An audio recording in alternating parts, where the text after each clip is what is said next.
꼭 알아야 할 어제의 뉴스.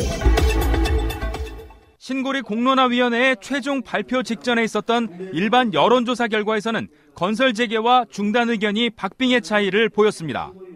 하지만 오늘 최종 결과는 예상을 빗나갔습니다. 공론화위는 지난 주말 시민참여단 합숙 토론을 마친 뒤 마지막 의견 조사를 하며 건설 재개와 중단을 양자택일로 물었습니다. 그 결과 건설 재개는 59.5%, 중단은 40.5%로 19%포인트나 차이가 벌어졌습니다. 오차 범위는 95% 신뢰 수준에서 플러스 마이너스 3.6%포인트로 산출됐습니다. 오차 범위를 벗어나서 통계적으로 유의미한 차이를 보였다고 말씀드릴 수 있습니다. 연령과 지역별로는 40대와 호남, 제주 지역을 제외하고는 고르게 건설 재개 의견이 많았습니다. 반면 에너지 정책에 대해서는 원자력 발전을 축소해야 한다는 비율이 유지 또는 확대보다 압도적으로 많았습니다.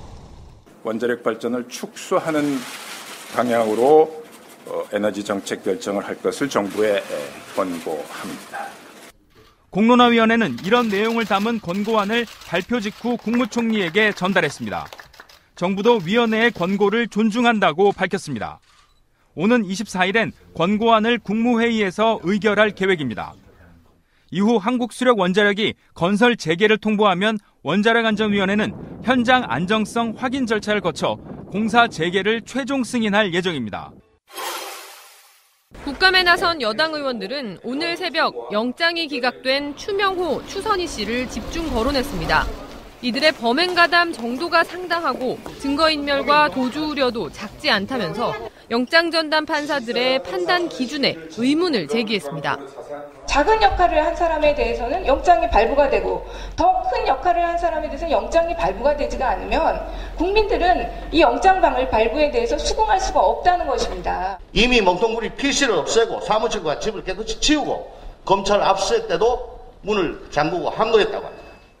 검사 출신 금태섭 의원은 비공개로 이뤄지는 영장실질심사 제도 자체가 달라질 필요가 있다고도 언급했습니다.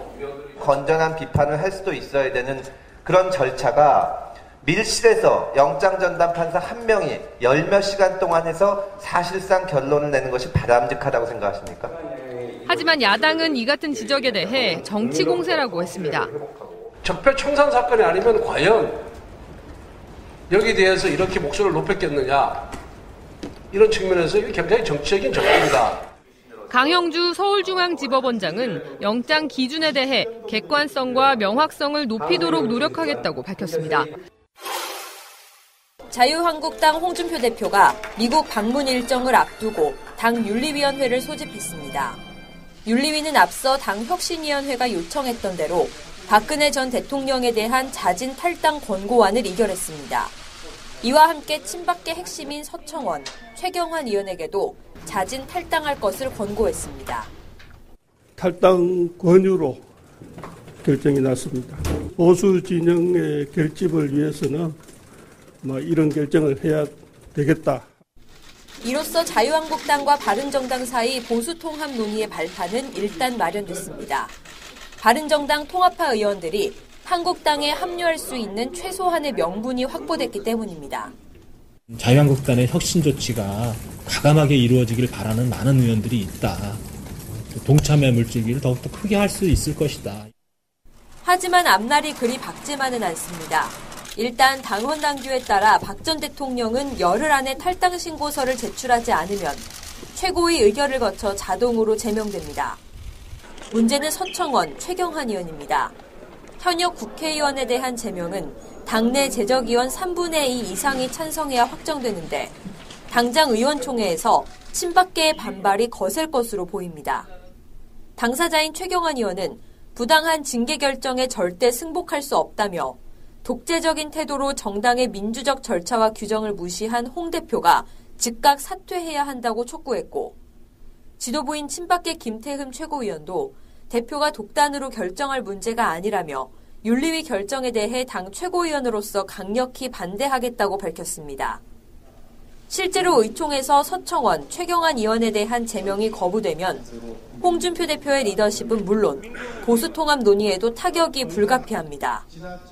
여기에 바른정당 일부와 국민의당과의 통합 논의에까지 영향을 줄 수 있어서 자유한국당의 친박계 제명 논의가 올 하반기 전국의 최대 이슈 가운데 하나가 될 것은 분명해 보입니다. 방송 중간에 좋아요를 눌러주시면 새날팀들에게 큰 힘이 됩니다. 미리 감사합니다. 트위터가 진짜 언론입니다. 이번 주제는 너무 다른 예산의 쓰임새 이런 이야기인데요. 문재인 케어에 대한 반발이 나오고 있는 게 있어요. 문재인 케어 중에 대표적인 게 이제 총액제라는 게 있어요. 예. 우리나라 예산이 있으니까 예. 지금까지 의사단체나 또는 약사단체나 이런 데서 건강보험을 통해 가지고 케어가 되지 않는 거 그런 것들은 의사들이 부르는 게 가격이었잖아요. 예. 그 의사들은 건강보험에서 보장해주지 않는 그런 나머지 빈틈을 이용해가지고 돈을 벌어왔던 거예요.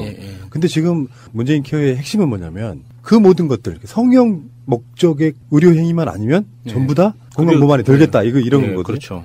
그러면 어떻게 되냐면은 의사들의 진료 행위들을 지금까지 막 무한대로 벌어왔던 왜냐하면 정부가 정해놓지 않은 가격들 있잖아. 케어가 안 됐던 부분들의 가격들은 이제는 정부가 그걸 지정하게 되는 그 지정을 하게 되면 어떻게 되느냐 당연히 지정해야죠. 왜냐하면 예산에 한계가 있기 때문에 의사들 입장에서는 그게 싫은 거예요. 무한정 돈을 벌어왔던 거. 그래서 전반적으로 의사단체나 건강보험이나 이런 사람들이 이제 만나가지고 의료 행위에 있어갖고 총액제로 가자. 예산에 한계가 있으니까 요거 반발하고 나오는 거죠. 제도로서의 민주주의가 흔들리고 구타는 일은 이제 없습니다. 민주주의가 밥이고 밥이 민주주의가 되어야 합니다. 총액계약제라는 낯선 용어 때문에 들으시는 분들이 의사들이 주장하는 게 약간 합리적인 근거를 가지고 주장하는 것처럼 느껴질 수도 있는데 제가 보기에는 지금 현재 어떻게 운영되고 있는가를 먼저 파악해야 돼요. 그러니까 지금은 건강보험 심사평가원이라고 있죠. 그러니까 그 심사평가원, 그 심평원이라고 알려져 있는 그 심평원에서 병원에서 제출한 청구서 있잖아요. 건강보험 청구서를 평가해서 심평원이 이거는 지급을 해도 괜찮아라고 하는 돈에서만 지급을 해주고 있거든요. 그러니까 지금 그 문재인 정부에서 이야기하는 거는 그 심평원이 1, 20년 운영되어 오면서 누적된 데이터가 있을 거잖아요. 그러니까 거기에 봐서 각 의료기관별로 예상되는 내년도 총 지급액을 미리 정해놓고 이 안에서 지급을 하겠다. 만약에 그 의료기관에 특별한 일이 있어서 그거보다 상회하는 지급 그 이슈가 생기면 그 심평원에서 평가했던 것처럼 그런 식으로 가겠다는 거거든요. 그러니까 지금 현재 운영하고 있는 것과 크게 다르진 않아요. 그런데 내년도 그 수익이 예상 가능해진다는 차이가 있는 거죠. 의료기관 입장에서는 단순히 이제 의료행위라는 것 자체가 공적인 성격이 굉장히 크기 때문에 봉사의 의미도 있지만 비즈니스로서의 의미도 있는 거잖아요. 그러니까 비즈니스로서의 자기 직업을 봤을 때 내년도 수익이 미리 딱 제한돼 있다, 예상 가능해진다라는 것 자체가 사실 용납하기 힘들다는 뜻인 거죠. 근데 제가 봤을 때 이게 약간 선동성 의미가 있는 게 뭐냐면요. MRI 같은 거 예를 들어 볼게요. 만약에 이게 보장이 안 될 때는 비급여, 보장이 안 될 때는 아파 죽겠어 찍어보고 싶은데 못 찍었단 말이에요. 근데 이게 대부분의 것들이 급여가 된다고 하면요. 굉장히 많은 국민들이 그걸 하게 되는 의료행위 해오지 않았던 것들을 하게 되는 효과가 있단 말이에요. 제가 봤을 때는 의사들한테 결코 손해나는 일이 아니에요. 이게 그 환자 입장에서 제가 이렇게 오랫동안 보호자 생활을 하면서 느낀 불합리 중에 하나가 예를 들어서 병원을 옮긴단 말이에요. 서울에서 치료를 받다가 이제 거의 치료 마무리 단계가 돼서 이제 부산으로 오게 됐어요. 그러면은 서울에 있는 병원에서 부산으로 옮기잖아요. 그러면은 서울에서 그 검사했던 모든 진료 기록과 MRI 필름이나 여러 가지 데이터들을 고스란히 받아서 가져간단 말이죠. 부산에 있는 병원에. 근데 부산에 그 병원에 가면 그 모든 검사부터 진료를 다시 합니다. 왜냐? 내가 한 게 아니라서 나는 믿을 수 없다 이거예요. 그러면 환자 입장에서는 똑같은 진료를 몇 번씩 해야 되는 거예요. 그러니까 이런 거에 대해서 그렇게 사라질 수 있는 거죠. 만약에 여기서 말하는 총액계약제로 집행을 하면 병원 입장에서는 무조건 환자한테 하라고 요구할 수가 없어요. MRI 같이 그 비싼 그 진료 같은 진료들은 자기들이 월 평균 그 MRI 촬영 횟수를 딱 정해놓고 정말 필요한 사람한테만 이야기를 그렇죠. 권하게 되거든요.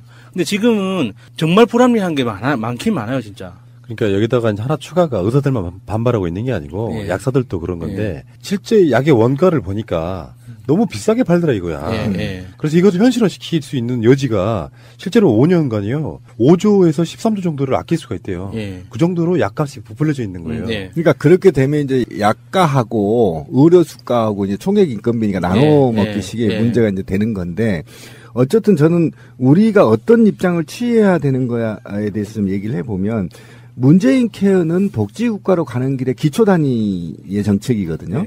그럼 그거를 성공시켜야 되는 거잖아요. 성공시켜야 되는데 그러면 제약사의 원가 공개가 좀 필요하다.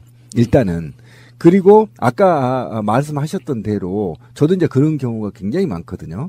예를 들면 MRI를 찍었는데 그걸 복사해서 갖고 가는데 인정 안 해주잖아요. 그러니까 또 해야 되거든요. 그럼 이중 수가가 나가는 거잖아요. 그러니까 그렇다 보니까 이중적으로 지금 의료보험비가 탕진되고 있는 것이니 지금 상태에서 어쨌든 모든 분야에서 투명해야만 선진국으로 가는 거 아닙니까? 그리고 거기에서 어느 정도의 각 그 수가들을 약가나 수가들을 어쨌든 사회가 인정할 정도의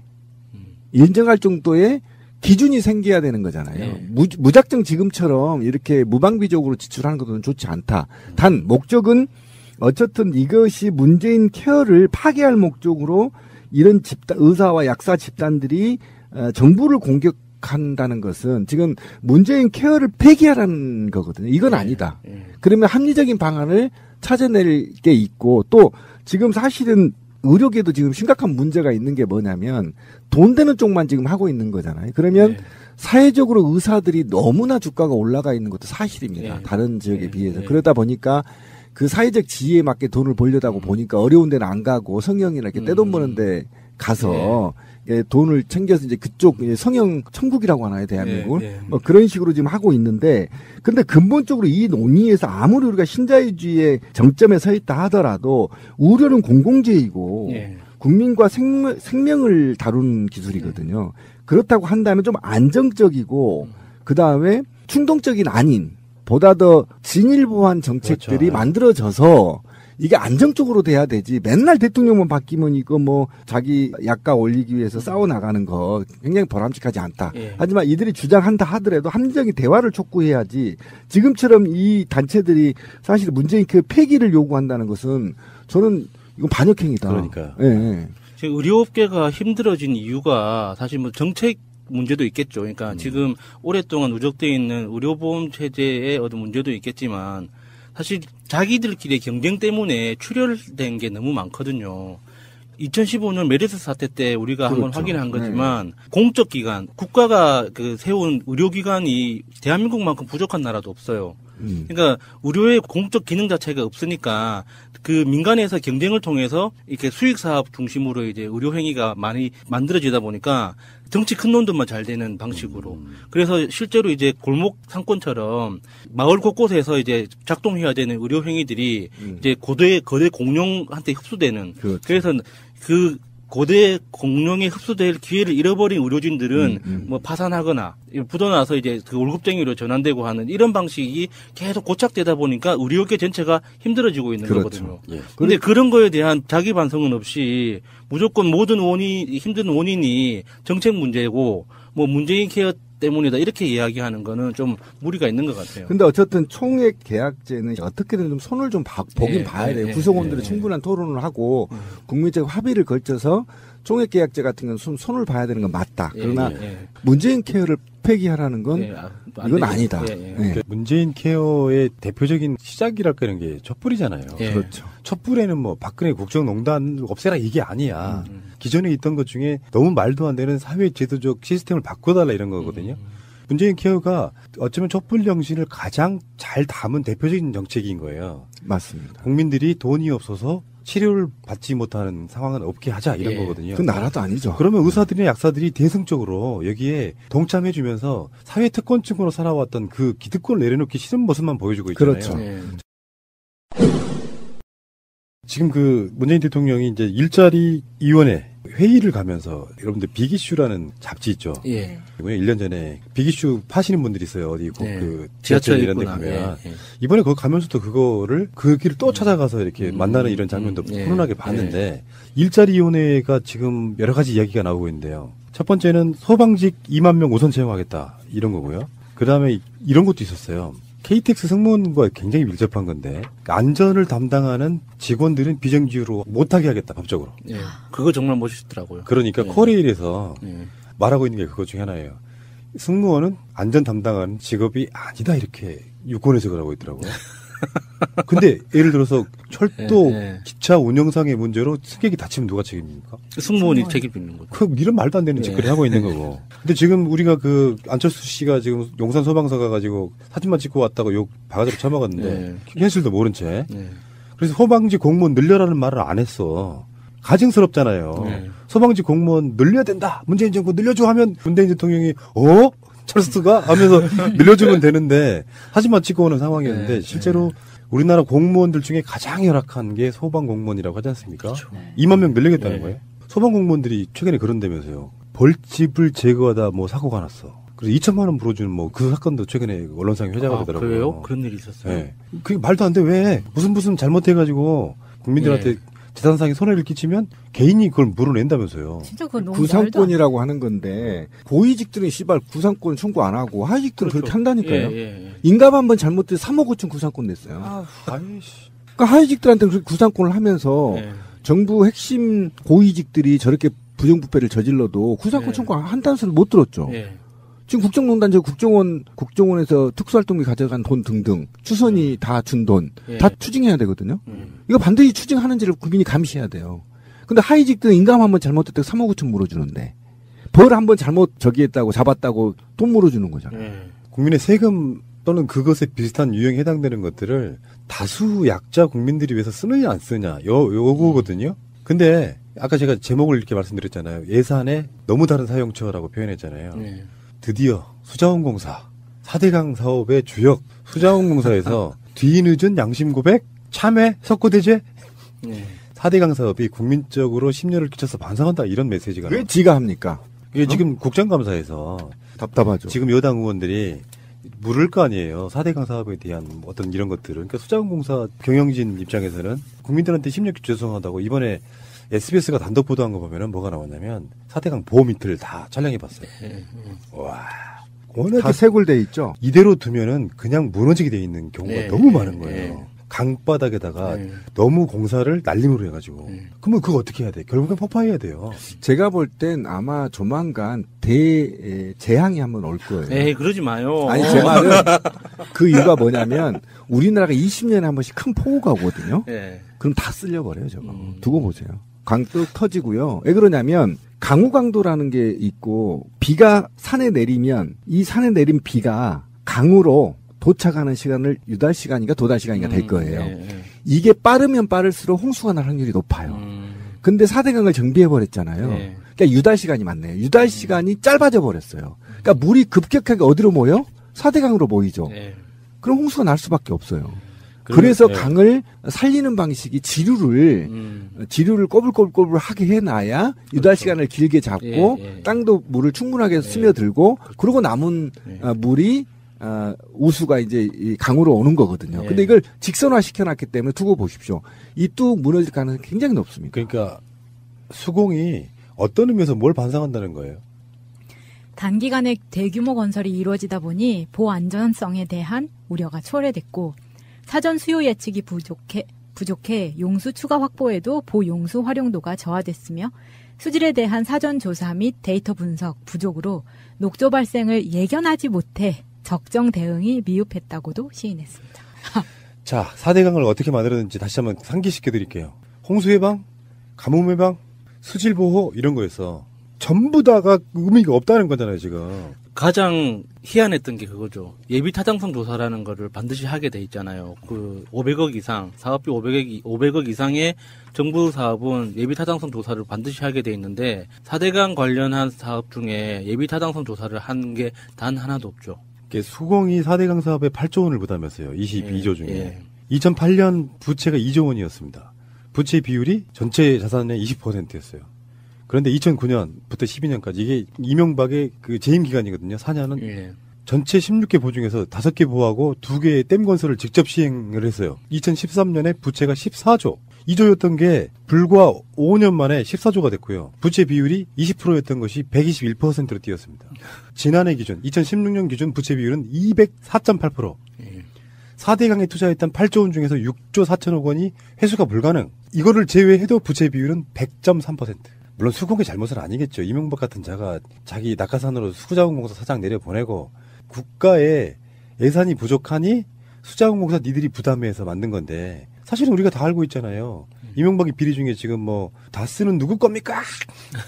그렇지만 4대강에 대해서는 우리가 직접적으로 이야기를 할 수밖에 없는 게 그런 것들인데 4대강 공사를 하기 전에 애초에 계획은 운하 형태로 만들어서 강을 깊게 판 뒤에 배가 다니게 하고 주요 요소의 지점에 항구를 만들자가 원래 계획이었다는 거예요. 그리고 항구가 들어설 지점으로 예측되는 곳에 땅을 무더기로 사놔. 그래서 자기 이름으로 안 사놓고 친척들 명의로 사놓고 자기가 거기다가 차압을 걸어놔. 차명으로. 이런 괜찮네. 헐. 새가 날아든다는 여러분들의 하트를 먹고 삽니다. 잊지 않으셨죠? 에피소드 제목을 누르고 플레이가 되면 오른쪽 위에 하트를 꾹 눌러주세요. 오늘도 감사합니다. 더 많은 분들이 들을 수 있도록 하트 꼭 눌러주세요. 이명박 박근혜 정부에서 우리는 충분하게 이제는 선진국으로 갈 수 있는 로데이터를 얻었다고 봐요. 신자유주가 들어오면서 공무원이 감당해야 될 영역을 무차별 공사화시키거나 민영화를 시켰잖아요. 그러니까 공사를 시키면 이게 가장 중요한 게 뭐냐, 국정감사나 그 다음에 감사원 감사나 그 다음에 정부 감사 등이 약해요. 자체의 감사 규정을 갖고 있기 때문이에요. 그래서 이들이 삥땅치기도 편하고요.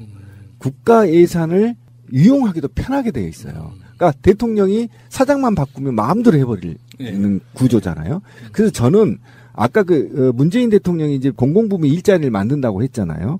그래서 저는 일부 공사들을 50%를 공무원으로 다시 채용해야 된다. 그래서 국회에서 통제를 받고 감사원의 통제를 받아야 되는 거다. 왜 그러냐면 지금 OECD 국가의 공무원 수가 3분의 1 수준이고요.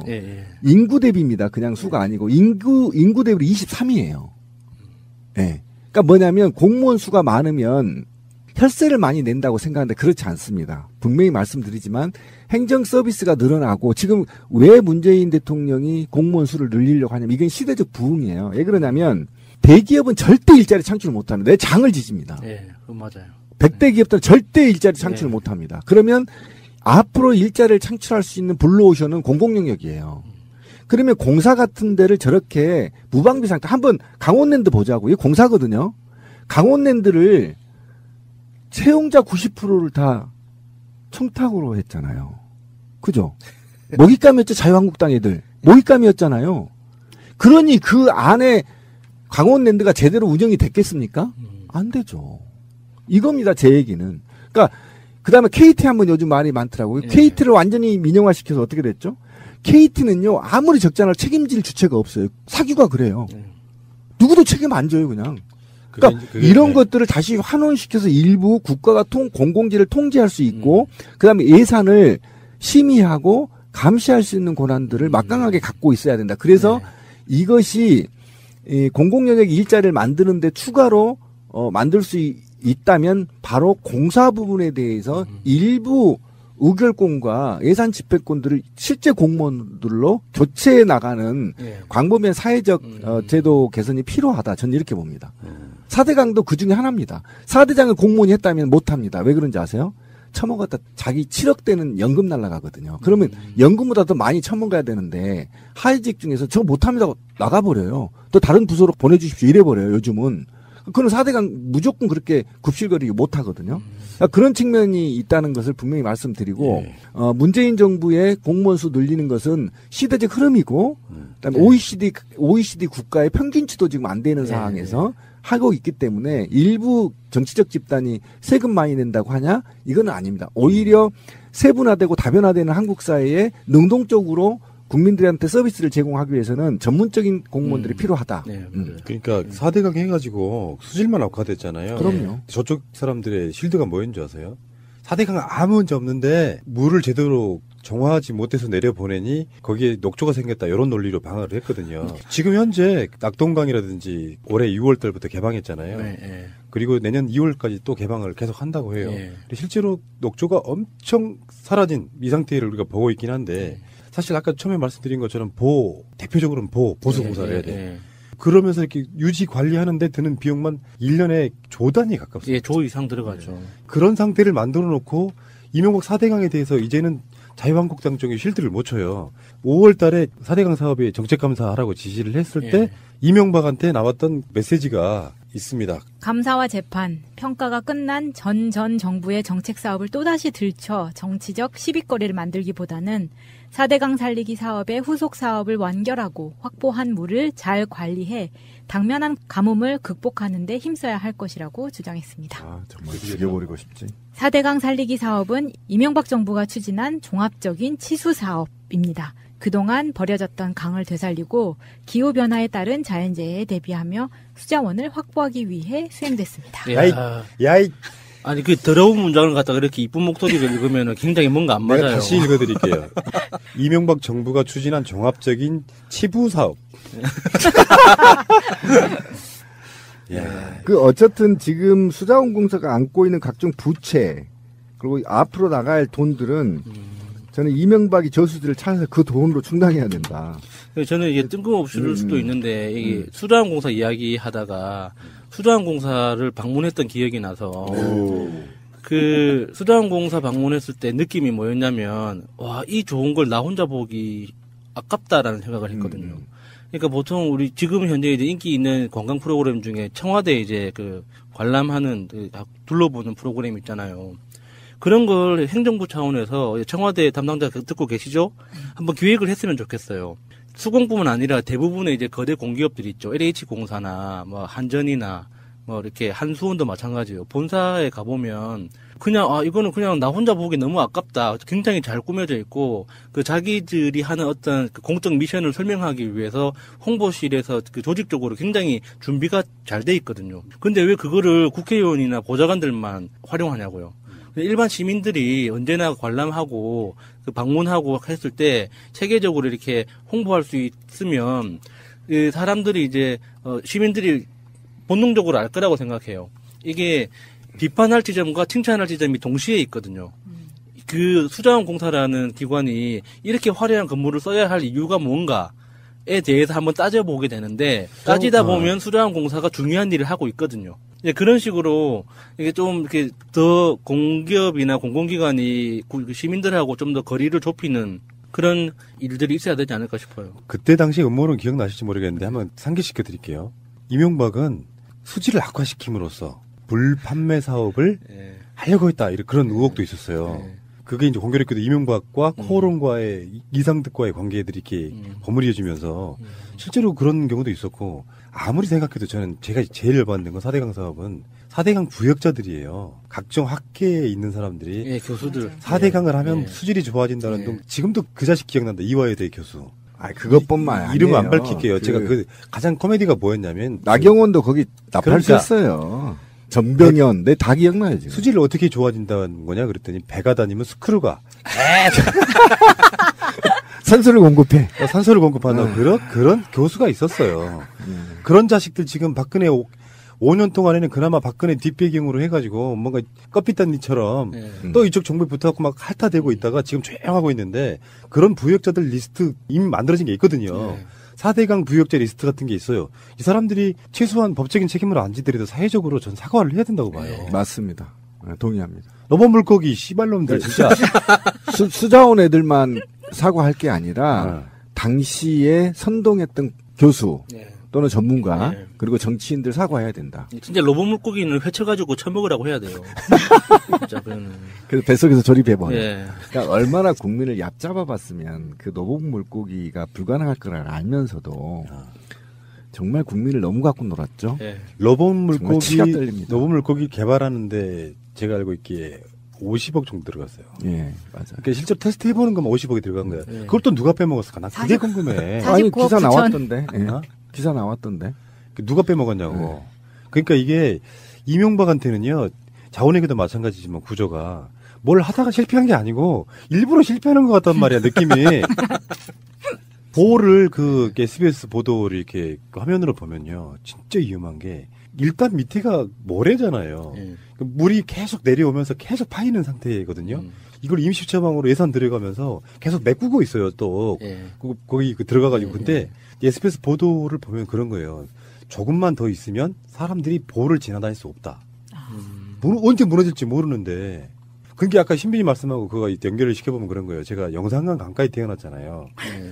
그래서 어렸을 때 미역 감고 하던 그런 것들이 제 추억으로 남아있고, 강은 굽이굽이 쳐서 한쪽은 깎이면서 절벽이 되고 반대쪽에는 모래사장이 생기는 거잖아요. 그리고 풀도 자라고. 그러면서 이 풀들이 물을 정화하죠. 예, 정화는 생태계 작용. 그러니까 그 상태는 사실 이제 우리 치수사업 중에 뭐가 있냐면 강이 너무 굽이쳐가지고 농지를 깎아먹어서 일부러 방어도 하고 막 그러거든요. 너무 변형되니까. 근데 그거를 그대로 둔 상태에서 보호를 만들면 유속이 느려서 그렇게까지 안 깎인다는 거예요. 근데 유속이 너무 빠르니까. 그러니까 이를테면 강에 KTX화를 시켜버린 거야. 그렇지. 물이 직선으로 쭉 내려가게 만들어서 아까도 그 이야기 나오셨지만 결론적으로 문제는 지류에 있는 그 지천들이 그 속도에 이기지를 못하고 급속도로 이렇게 깎이기 시작하니까 그걸 죽도밥도 안 되는 상태가 극행 침식이라고 하죠. 그래서 이렇게 수심이 점점 깊어지면서 깊어지는 만큼 또 유속이 빨라지고 그런 게 반복되면서 이제 지하수가 또 고갈되고 하는. 맞아요. 그러니까 박근혜 정권 때 초기에 이명박을 클리어한다는 명분으로 4대강 비리를 잡아서 처벌까지 하기는 했어요. 근데 이명박에 대해서는 어떤 처벌도 하지 않았거든요. 그렇죠. 이게 정책적 판단이라고 하기 때문에 처벌이 불가능하게 돼 있죠. 지역에서 동지상고 출신들이 사실은 낙동강 다 해먹은 거거든요. 맞아요. 건설업자들이 대기업들이 하청을 받으면 동지상고 출신들이 다 해먹는 구조에서 6m의 비밀이라는 이야기도 나오고 그러면서 돈 다 해먹어버린 거거든요. 그러니까 아까 말씀드린 것처럼 이번 에피의 제목처럼 예산을 그따위로 썼던 놈들이 단 한마디 반성도 없이 지금도 국정감사장에 나와가지고 문재인 케어가 돈이 많이 들어서 안 되고 뭐 안 되고 계속 반대하고 있다는 거예요. 또는 곳곳에 기관에 숨어서 적폐청산을 물타기 하거나 또는 방해하거나. 정두원 의원 말에 의하면 최측근이었잖아요. 어쨌든 청와대를 들어갔더니 분위기가 권력을 잡았다가 아니라 이권을 잡았다라는 느낌을 받았다. 이러니까 저는 최근 지난 10년의 악의 근원은 이명박이다. 그래서 반드시 이명박을 잡아야 되는데 이명박을 잡기 위해서는 다스의 주인은 누구인가를 찾아야 된다. 그리고 아까 말씀 듣고 보니까 이런 생각 나네요. 청와대에 갔더니 뭐부터 먹을까? 에이. 다시 계절이 바뀌는 중입니다. 우리나라는 아름다운 사계절을 지닌 나라다라는 말이 무색해질 정도로 빠르게 가을이 지나가고 있는데요. 지난 겨울 촛불을 들고 광화문에서 함께했던 것이 벌써 1주년이 돼갑니다. 어떤가요? 실감 나시나요? 다시 한번 추억을 떠올리면서 여전히 진행 중인 적폐청산의 촛불에 힘을 보태주시는 건 어떨까요? 어디선가 누군가에 무슨 일이 생기면 달려오는 짱가처럼 여전히 촛불은 꺼지지 않았다는 것 보여주셨으면 좋겠습니다. 오늘도 여전히 KTX로 돌아가 승객의 안전을 담당하고자 싸우고 있는 KTX 해고승무원 김승아입니다. 컨셉 없는 자유로운 방송 자갈자갈 시작합니다. 정치 이야기에는 수준이 없다. 삼촌, 정치가 뭐예요? 정치 이야기는 수준이 없다. 푸나삼촌 정치가 뭐예요? 자갈자갈 정치 궁금증을 풀어보는 시간입니다. 보현님, 푸른나무님 안녕하세요. 안녕하세요. 안녕하십니까. 네. 오늘 들어오자마자 식대면서 이렇게 문을 열고 들어오셨어요. 오늘 질문이 뭐길래 이렇게 화가 나셨나요? 네. 신고리 5,6호기 원자력 발전소의 건설이 재개되었습니다. 띠로리. 어떻게 이렇게 나왔을지 참. 어떻게 이런 일이. 네. 어떻게 이런 일이 있을 수 있나요? 오늘의 첫 번째 질문입니다. 먼저는 짓고 안 짓고는 두 번째라고 생각합니다. 철학적 문제가 있어요. 이게 논쟁거리는 되게 여러 가지예요. 첫 번째, 원전을 지금까지 찬성해왔던 사람들이 큰 스피커를 쥐고 지금까지 수십 년을 끌어왔단 말이에요. 그러니까 많은 사람들이 아직도 원전이 싸고 안전한 에너지로 생각을 해왔습니다. 그래서 촛불이네 뭐네 해서 정권이 바뀌었는데 유일하게 우리 쪽 아젠다 중에 여론조사에서 불리한 게 딱 두 가지 나왔어요. 그게 원전과 사드 문제였습니다. 그게 이제 원래 스피커의 승리라고 봐요. 근데 여기서 문재인 대통령은 대선 때 공약을 합니다. 탈핵. 그래서 집권하고 보니까 신골이라고 하는 원전이 건설 중이었어요. 근데 문제는 국민 여론은 원전에 대한 찬성이 높아요. 근데 짓고 있는 원전이 공정률에 대해서 설명을 좀 해드릴게요. 신고리 원전 5, 6호기 전체 공사비가 8조 6천억입니다. 그중에서 계약이 완료된 금액이 4조 9천억 원이에요. 그리고 실제 집행된 금액은 1조 6천억. 전체적으로 보면 공정률이 32.7%. 우리가 말하는 것처럼 시공, 원전 자체를 시공하는 공정률은 그렇게 많지는 않았어요. 그런데 전체 왜 이런 거 있잖아요. 원전이 지어지면 그 사이에 뭔가 뭐 설계 계약부터 하고 들어갈 핵심 부품들에 대한 계약하고 제작하고 이런 것들이 다 진행되어 왔다는 거예요. 그래서 실제로 4조 9천억 정도의 돈을 사실은 공사를 중단해서 쓸 수밖에 없는 그런 상태. 그러니 국민적인 원전 찬성 비율도 높고 이미 지어진 것이 있으니까 사실은 이거 굉장히 머리를 쓴 거라고 보는 게 있어요. 어차피 이것은 들어간 비용으로만 따지면 계속 지어야 되는 문제가 있는 거예요. 근데 남들이 보기에는 그냥 리스크를 지고 대통령이 뭐 그만하라는데 뭐 사실 요건 민주국가의 방식은 아니잖아요. 지금까지 들어간 비용이 있고 거기서 일하는 사람들이 있고 그래서 아까 고도의 뭐라고 보는 거냐면 원전은 계속 짓게 되더라도 향후에 이 공론화위원회 결과로 인해서 못이 박아진 게 있다고. 첫 번째, 이것을 정부가 권고안을 받아들여서 공사를 재개하면 있잖아요. 만약에 다음 정권 때 정권이 바뀌었을 때 이런 식으로 결정하는 것을 문재인 대통령도 권고안을 받아들여서 곧 국무회의에서 결정한다잖아요. 재개를. 근데 그 뒤에 숨어 있는 게 하나 있어요. 앞으로 탈핵 방향으로 나가야 된다. 계속 축소가 돼야 된다라고 국민들이 더 많이 응답을 했잖아요. 그렇다 보면 앞으로 원전 정책에 대한 축소를 해야 된다라고 하는 응답들, 이 응답들을 뒤집을 수가 없다는 뜻입니다. 이왕 지어지고 있는 거 돈도 한 4조 이상 들어간 돈을 이걸 되돌리는 건 좀 무리가 있지만 앞으로는 원전을 더 이상 짓지 마라. 첫 번째가 그거고 제가 속보로도 내보내드렸지만 공론화위원회에서 권고사항이 그거예요. 원전의 안전에 관련된 거를 더 확실하게 하라. 지금까지 그 원자력 안전위원회가 그런 역할을 못했었거든요. 무슨 문제가 올라오면 문제 없으면 계속 통과시켰던 그런 부분이고요. 그래서 저는 이번 결정이 민주주의의 시금석을 놨다 이렇게 봐요. 이걸 이제 원전 관련해갖고 공론화위원회라고 하는 거를 다른 이름으로 수기민주주의라고 그러거든요. 숙의. 머리를 맞대고 응원한다. 우리 방송 제목 자갈자갈처럼. 서로 머리를 맞대고 응원해서 어떤 결과가 도출되건 거기에 승복한다. 이런 개념이에요. 민주주의에 있어서 가장 중요한 첨예한 일을 갖고 우리 토론한다고 칩시다. 서로가 의견이 달라. 그럼 어떻게 해요? 국회에서도 다수결을 택하잖아요. 근데 지금까지 민주주의는 대부분 다수들의 폭력적으로 우리가 숫자가 더 많으니까 대표적인 게 날치기 이런 거야. 국회에서.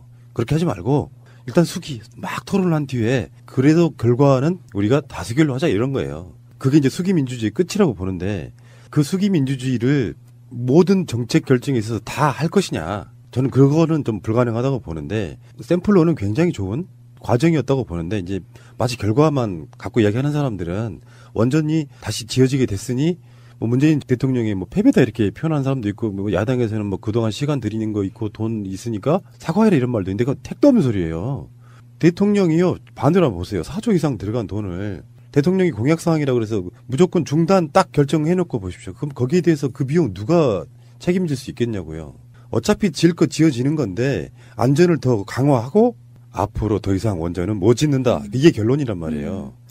네, 말씀하신 게 공론화위원회를 통해서 이제 앞으로는 탈핵 방향으로 축소를 하는 것이 하나의 의제로 이제 확실하게 아젠다 세팅이 됐다라고 말씀하시는 게 이번 공론화위원회의 하나의 성과라고 말씀하셨는데 이제 그것에 대해서 사실 공격하는 부분들이 있어요. 그동안 공사 중단돼가지고 뭐 몇천억 단위의 손해를 봤던 것을 네, 바로 손해비용 1,000억 얘기하더라고요. 그러니까요. 앞으로는 다시는 뭐 못하게 만들려고 하는 의도가 숨어 있지 않나 싶기도 하는데 그래서 이 공론화위원회 같은 이런 제도가 굉장히 코스트가 크다. 함부로 쓸 수 없게끔 뭐 하려고 하는 의도가 있지 않을까 하는 의료도 조금 있어요. 공격에는 두 가지 포인트가 있죠. 그런 식으로. 근데 그건 말도 안 되는 소리고요. 예를 들어서 그 사람들은 공사 중단하게 했다고 해도 공격할 사람들이에요. 뭐 맞아. 그런 걸로 해가지고 맞아요. 이러나 저러나 그 비용이 얼마나 들어갔는데 그걸 다 날리냐 하고 공격할 사람들이에요. 그 사람들 말은 그냥 패싱 하셔도 되는데 이쪽 분들의 공격도 있어요. 어떤 부분이냐면 대통령이 직권으로 중단할 수 있었는데 왜 그러느냐 하는 건데 제가 아까 말씀드린 거랑 관련이 있거든요. 국고 낭비가 돼버려요.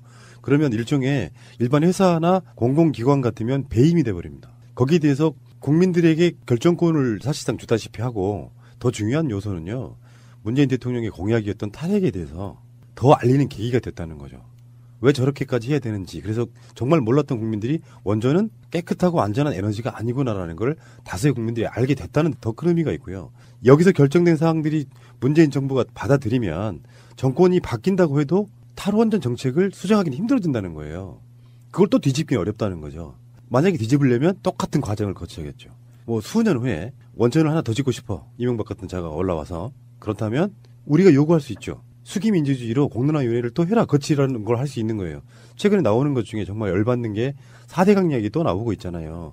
4대강 같은 걸 하면서 공론화위원회 같은 게 있었습니까? 전혀 그런 게 없는 상태로 4대강을 빠른 시일 날에 졸속으로 짓고 나니까 지금 보가 무너지는 만에까지 이야기가 나오고 있는 것이고 우리 금쪽 같은 원래 공사비 22조에다가 지금 들어가고 있는 비용까지 합치면 40조 이상이 들어갔다는 거 아닙니까? 그런 공사를 할 때도 전혀 국민들과 어떤 상의 협의조차도 거치지 않았던 자들이 심지어 환경영향평가도 안 했던 자들이 공격한다는 것 자체가 말이 안 되는 것이죠. 정말 중단됐으면 좋았겠지만 중단되지 않았어도 우리가 얻는 이득은 엄청 크다. 이렇게 결론 한번 내려볼게요. 그렇게 생각하니까 조금 더 이제 뉴스를 보는 데 있어서 마음이 좀 편해지는 게 있는 것 같아요. 안 그래도 국회의원분들이 이제 보도자료 같은 거 내보내서 기자회견 하시면서 이 수구의 민주주의라는 우리의 민주주의 실험이 어떻게 보면 성공한 사례를 만든 것 같고 이제 그 의견을 그러니까 그분들의 471명인데 그분들의 의견을 우리가 최대한 존중하기로 처음부터 약속을 했고 그분들이 일주일에 한 번씩 매번 471명이 모였다고 하죠. 모여가지고 얘기하시고 매번 다른 의제에 대해서 토론하고 공부한 그 과정을 전체를 다 존중하는 걸로 여당 국회의원들뿐만 아니라 이제 환경 시민단체들도 그런 발표를 계속 하고 있어요. 물론 몇 개의 시민단체에서는 우리 지역이 배제됐다거나 아니면 그래도 우리는 계속 운동을 해나가겠다거나라고 이제 얘기를 하고 있지만. 그러니까 탈핵의 방향성은 맞고요. 문재인 대통령도 속마음으로는 신골 요리코기 안 짓고 싶었어요. 짓고 싶었다 그러면 공사가 한 30% 가까이 진행된 거를 공정률이 30% 가까이 진행된 거를 막을 이유가 있겠습니까? 그렇지만 내 독단으로 안 하겠다 이거를 모범으로 보여준 거다라고 보면 과정도 그렇고 결과도 그렇고 전 나쁘지 않다고 봅니다. 이걸 정치적으로 이용해 먹는 사람들이 문제인 거죠.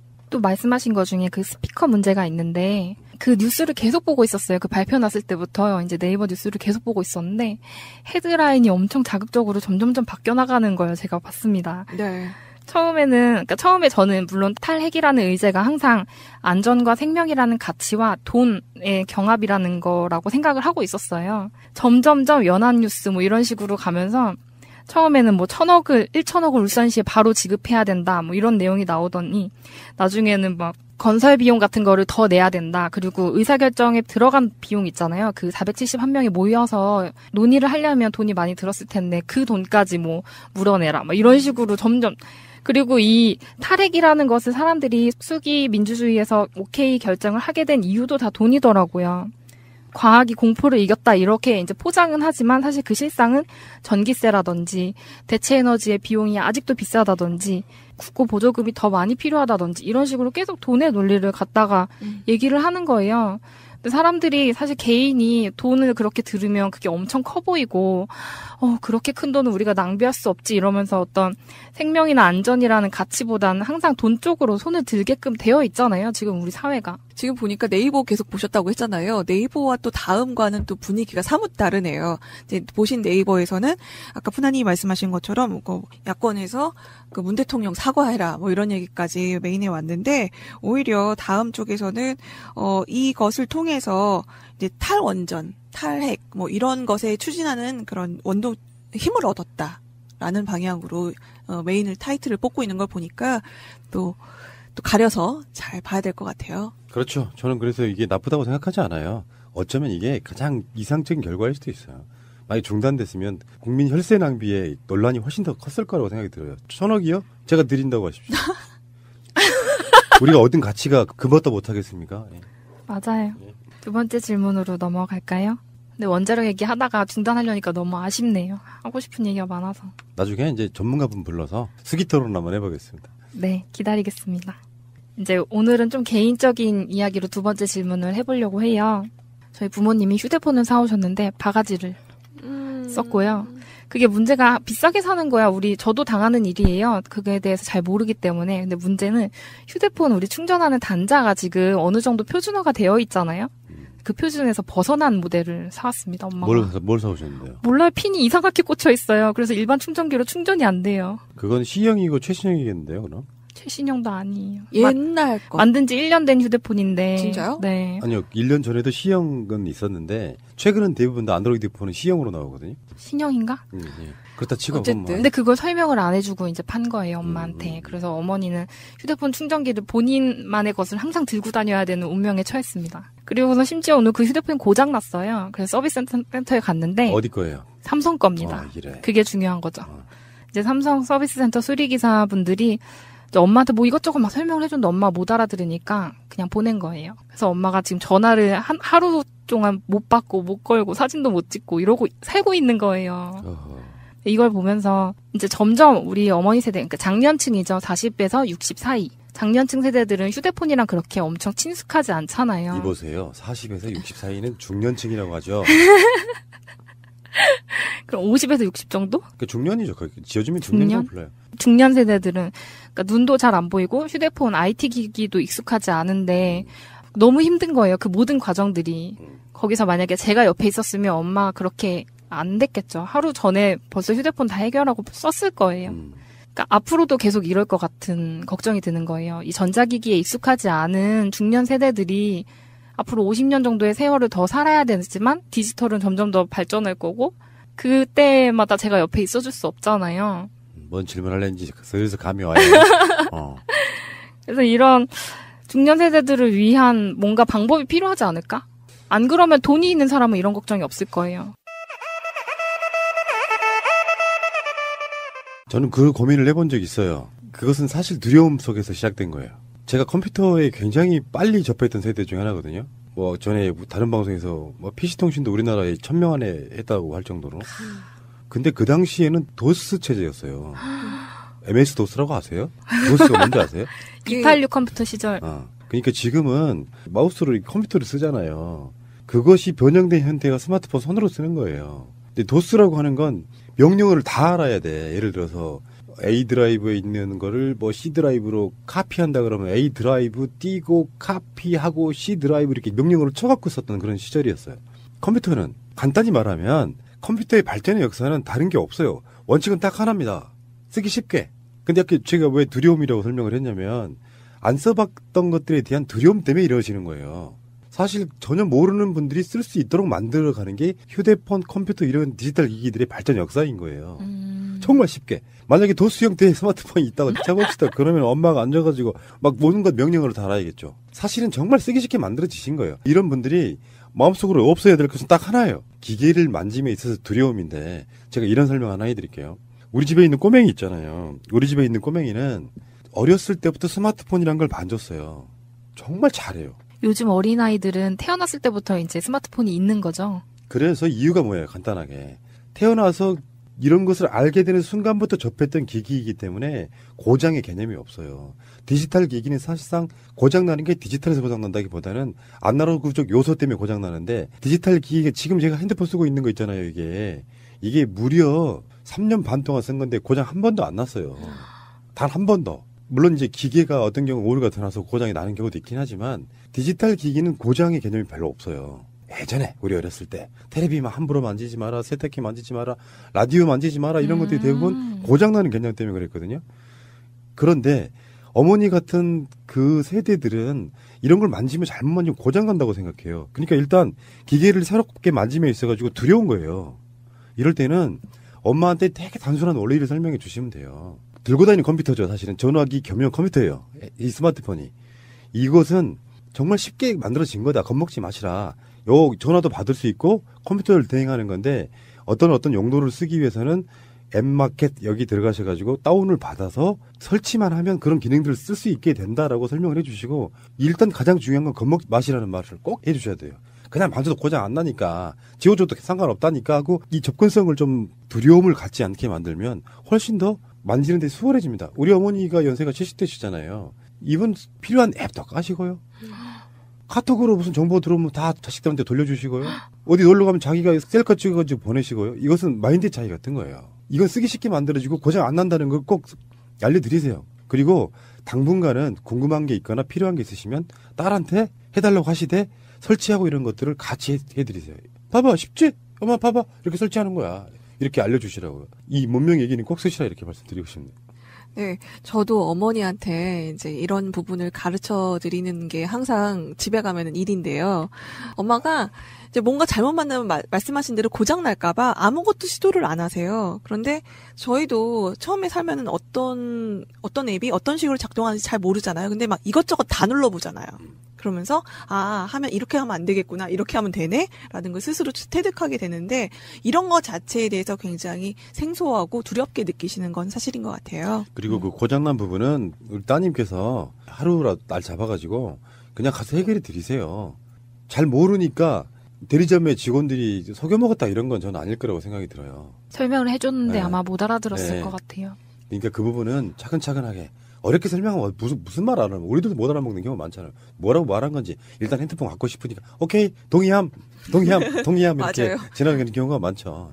요즘에 그리고 핸드폰 같은 거 설명서가 책 한 권이죠. 맞아요. 우리도 어려울 때 어르신들 사실 좀 걱정이 되기는 해요. 그렇게 없는데 부모님께서 혼자 이것을 어떻게 하실까 걱정이 되는 부분이 있지만 또 그것을 챙겨드리는 게 저희의 몫이지 않을까요? 저기 그 어머니한테 이런 말씀 꼭 전해드리세요. 스마트폰은 김치 담그는 거랑 비슷하다. 에이? 뭔 소리래? 이렇게 하면 설명을 해드리세요. 김치 정도 담글 줄 알면 웬만한 한식 요리는 다 해요. 원리만 깨뚫을 거 있으면. 그래서 스마트폰이라고 하는 게 별거 없다. 이렇게 돼서 필요한 앱은 다운받고 당장 뭐 카톡 보내고 싶으시면 카톡 가시고 필요한 그 부분만 어차피 엄마 아빠들은 아니 나도 그렇지 사실은 필요한 부분만 쓰잖아요. 필요한 부분만 숙달시키시고 나머지 또 다른 어떤 게 필요하면 저한테 일단 물어보세요 하고 편하게 어떤 접근할 수 있게끔 일단 두려움을 줄여주는 게 가장 중요하다 이렇게 봅니다. 부모님 말씀이 정답인 게 김치 담그는 게 더 어려워요. 그쵸. 저한테는. 네. 우리는 핸드폰은 쓸 수 있지만 김치는 못 담궈. 맞아요. 네. 저희 부모님 옆에 항상 제가 있을 수 없기 때문에 이런 고민을 하는 것 같아요. 그리고 저희 부모님한테는 제가 있지만 다른 분들한테는 딸 자식들, 아들 자식들 다 멀리 있는 경우도 많잖아요. 근데 그런 분들은 어떻게 이런 디지털 세상 속에서 어떻게 살아가고 계신가에 대해서 좀 걱정이 되는 부분이 있더라고요. 그분들은 디지털 소외시키려고 하는 게 아니고 디지털은 그분들을 안으로 포용하려고 쉽게 만들어진다니까요. 디지털 시대라고 해서 미리 방어막을 치지 마시기 바래요. 정말로 컴퓨터나 이런 걸 모르는 사람들이 쉽게 만들기 위한 기술이에요. 디지털이 원래. 그러니까 이게 우리 엄마는 디지털 시대가 발전하니까 소외될 거야. 정반대로 생각을 해야 되는 거죠. 어떤 분들도 할 수 있게 만들어주는 것. 네. 오늘도 정치 이야기와 또 개인적인 고민들, 생각하는 거리들 재미있게 이야기 나눠봤습니다. 네. 오늘 말씀 고맙습니다. 푸나님, 보현님 수고하셨어요. 감사합니다.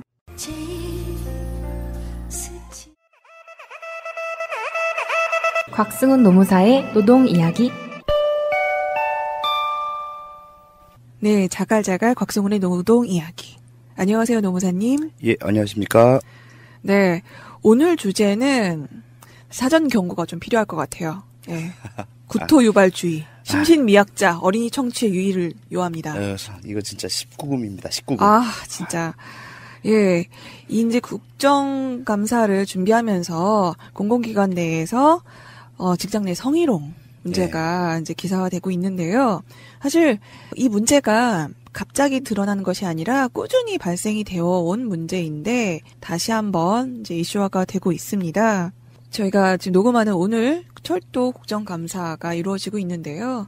코레일 관광개발, 지금 현재 승무원을 고용하고 있는 코레일 관광개발 자회사에서 성희롱 문제가 이슈화가 됐습니다. 그럼에도 불구하고 이 코레일 관광개발 사장의 대답은 네, 알겠습니다.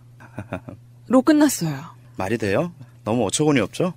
정말 너무 어처구니가 없어서 이걸 어떻게 해야 될지 모르겠는데 얼마나 어처구니 없는지 한번 사건을 자세하게 좀 들여다보도록 하겠습니다. KTX 여승무원이 지금 자회사로 고용이 되어 있습니다. 그러다 보니까 고용이 불안한 상태예요. 이 자회사라는 게 보통 사람들은 자회사며 자회사 정규직인데 당연히 다 똑같지 않느냐라고 생각을 하실 수 있는데 원청과 이 자회사 간의 계약 관계가 끊어지면 언제든지 해고될 수 있는 게 자회사 직원의 신분입니다. 그리고 이 자회사가 주먹구구식으로 마음대로 운영이 되다 보니까 승무원을 마음대로 등급을 매기고 하다 보니까 그 상사의 권한이 굉장히 커요. 그래서 이 사람이 성희롱이나 성추행 이런 부분이 발생해도 쉽게 이의를 제기하지 못하는 그런 환경에 처해 있는데요. 그러다 보니까 이제 이런 문제들이 쌓여 있었습니다.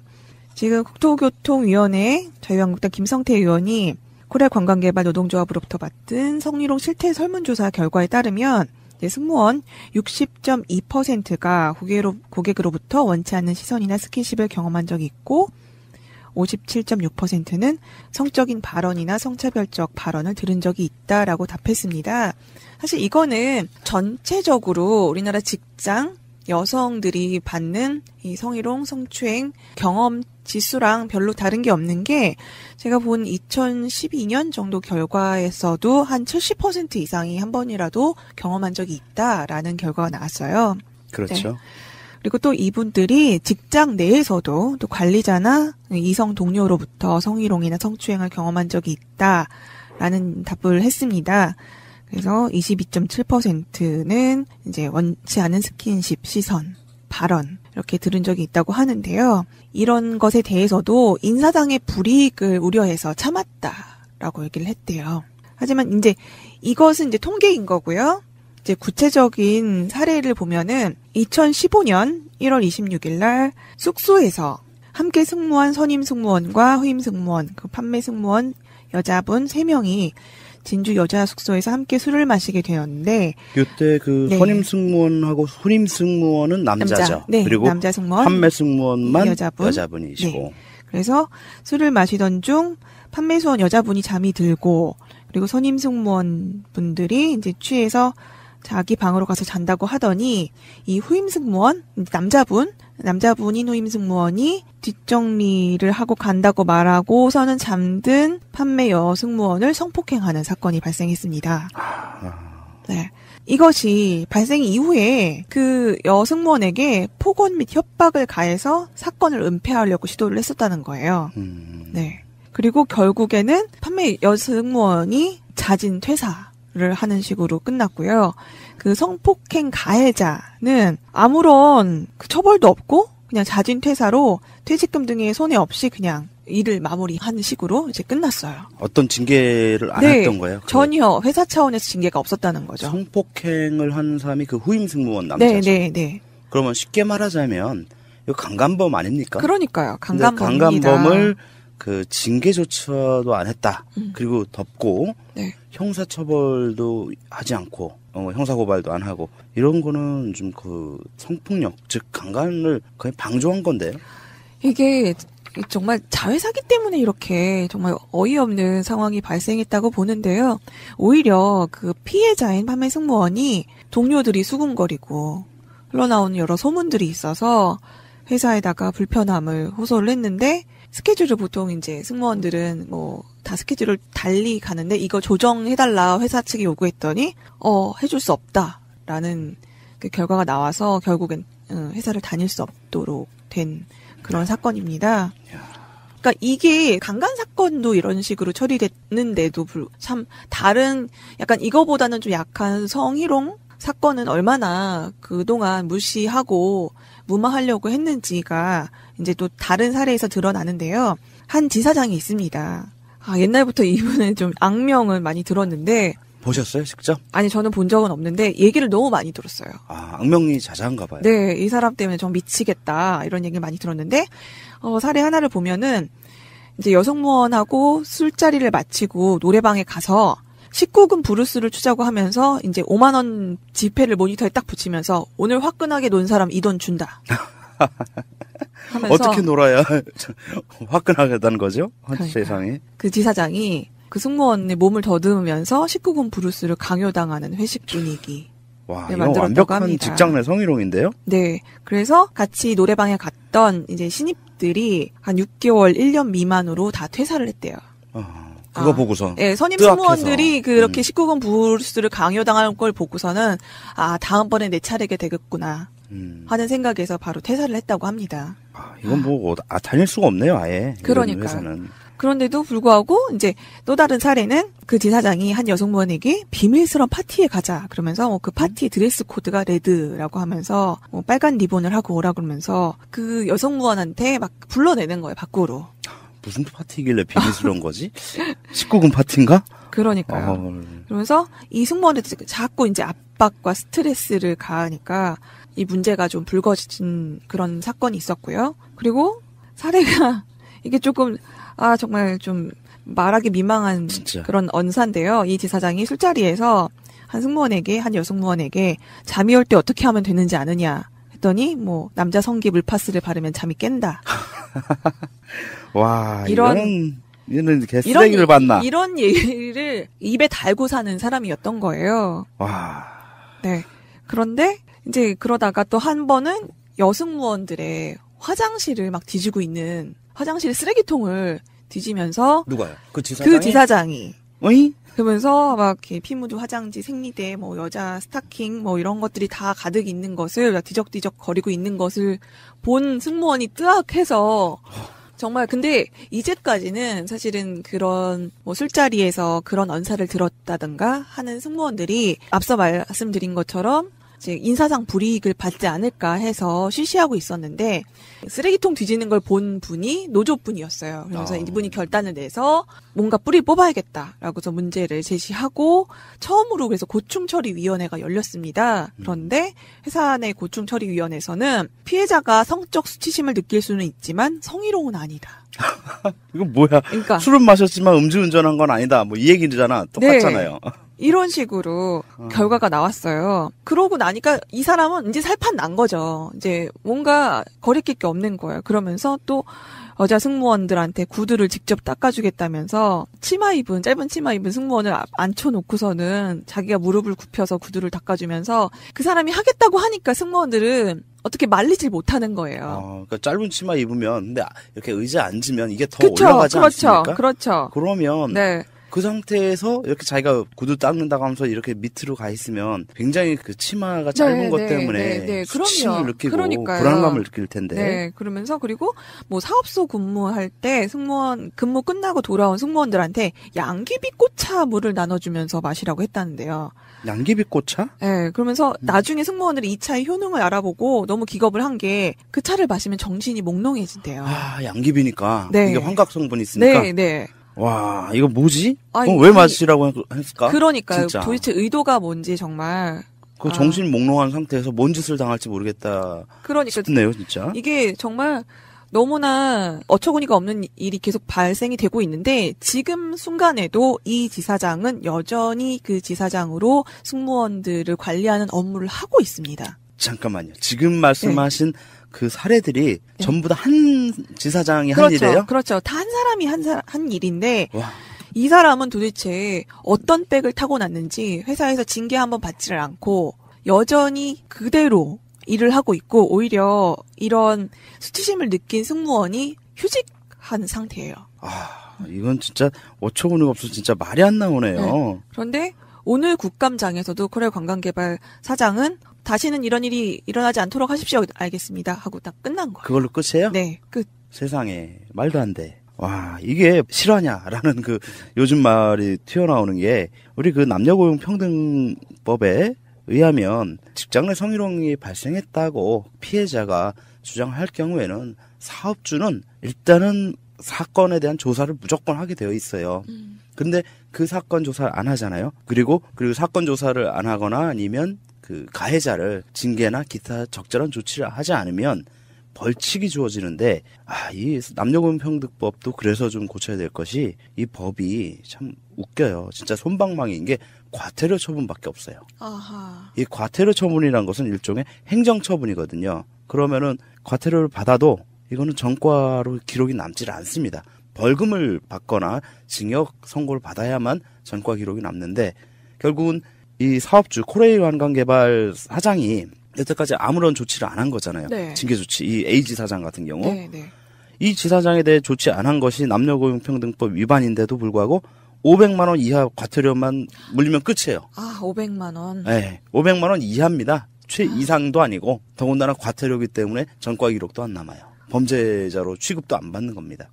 지금 이런 상황에서 지금 국감에서 이거를 과연 그냥 넘어간다.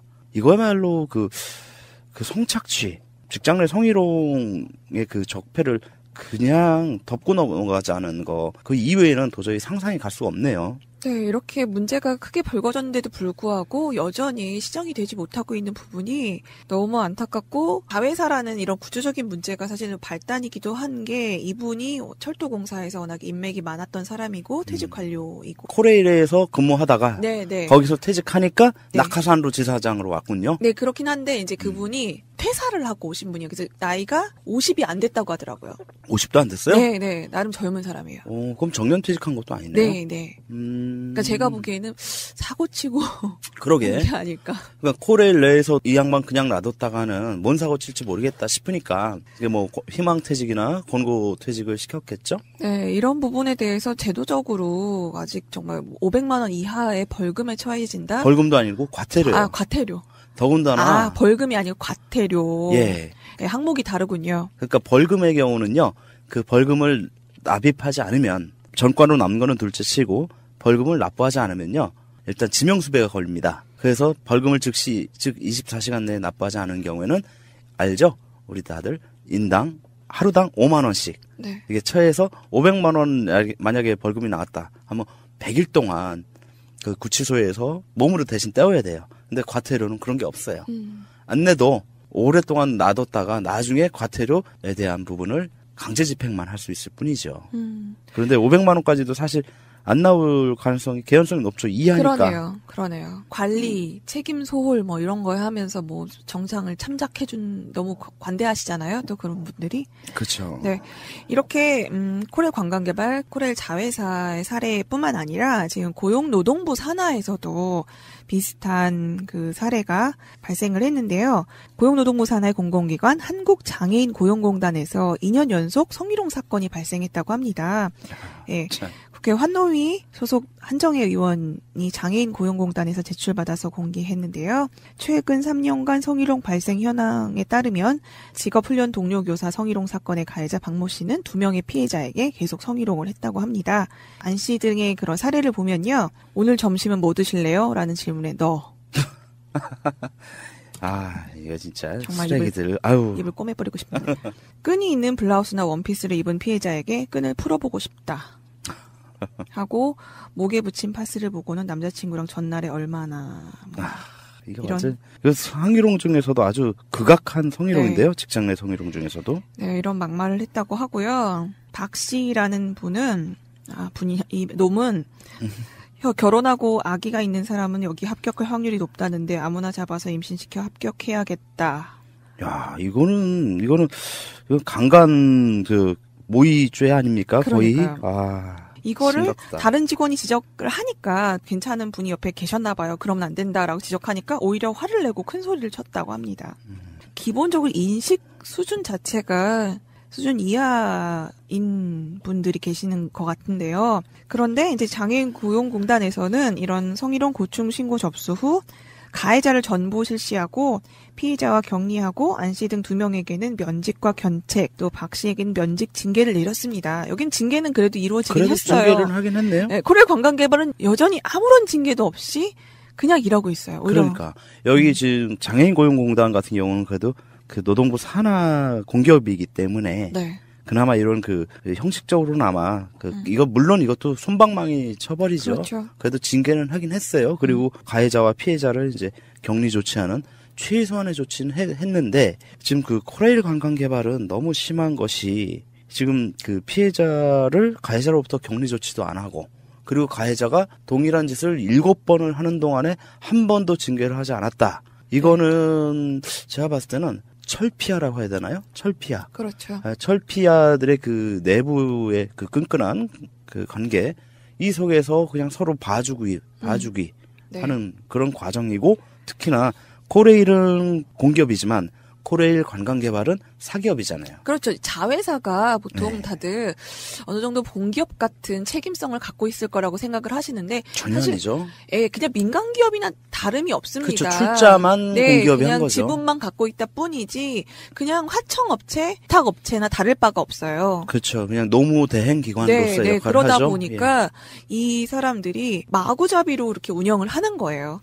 회사 차원에서 이런 징계도 없이. 그러니까 성희롱 사건은 그러니까 개인적으로 소송을 걸어서 민사 사건으로 이렇게 뭐 해결을 하지 않으면 그 개인적으로는 전혀 피해를 받는 게 없는 거죠. 그렇죠. 그런 상황에서 징계를 피해자 입장에서는 직장 내 성희롱 이런 거 당했다 해서 그 가해자를 만약에 형사고발이랑 그 민사상 소송 제기하게 된다면 결국은 또 위에서 윗선으로부터 엄청난 눈치와 보이지 않는, 드러나지 않는 불이익을 받을 가능성이 굉장히 높다고 보여져요. 네, 그러니까 피해 승무원들도 이렇게 말하는 게 이렇게 성희롱 사건이 불거지면 그 다음 코레일과의 계약 때 계약 성사가 이루어지지 않을 수 있다. 그렇기 때문에 그 사람 하나 입만 막으면 된다라는 식으로 문제를 접근한다고 해요. 그럴 수도 있죠. 네. 뭐 코레일 측이나 아니면 코레일 관광개발 측에서는 만약에 그 A 지사장 같은 경우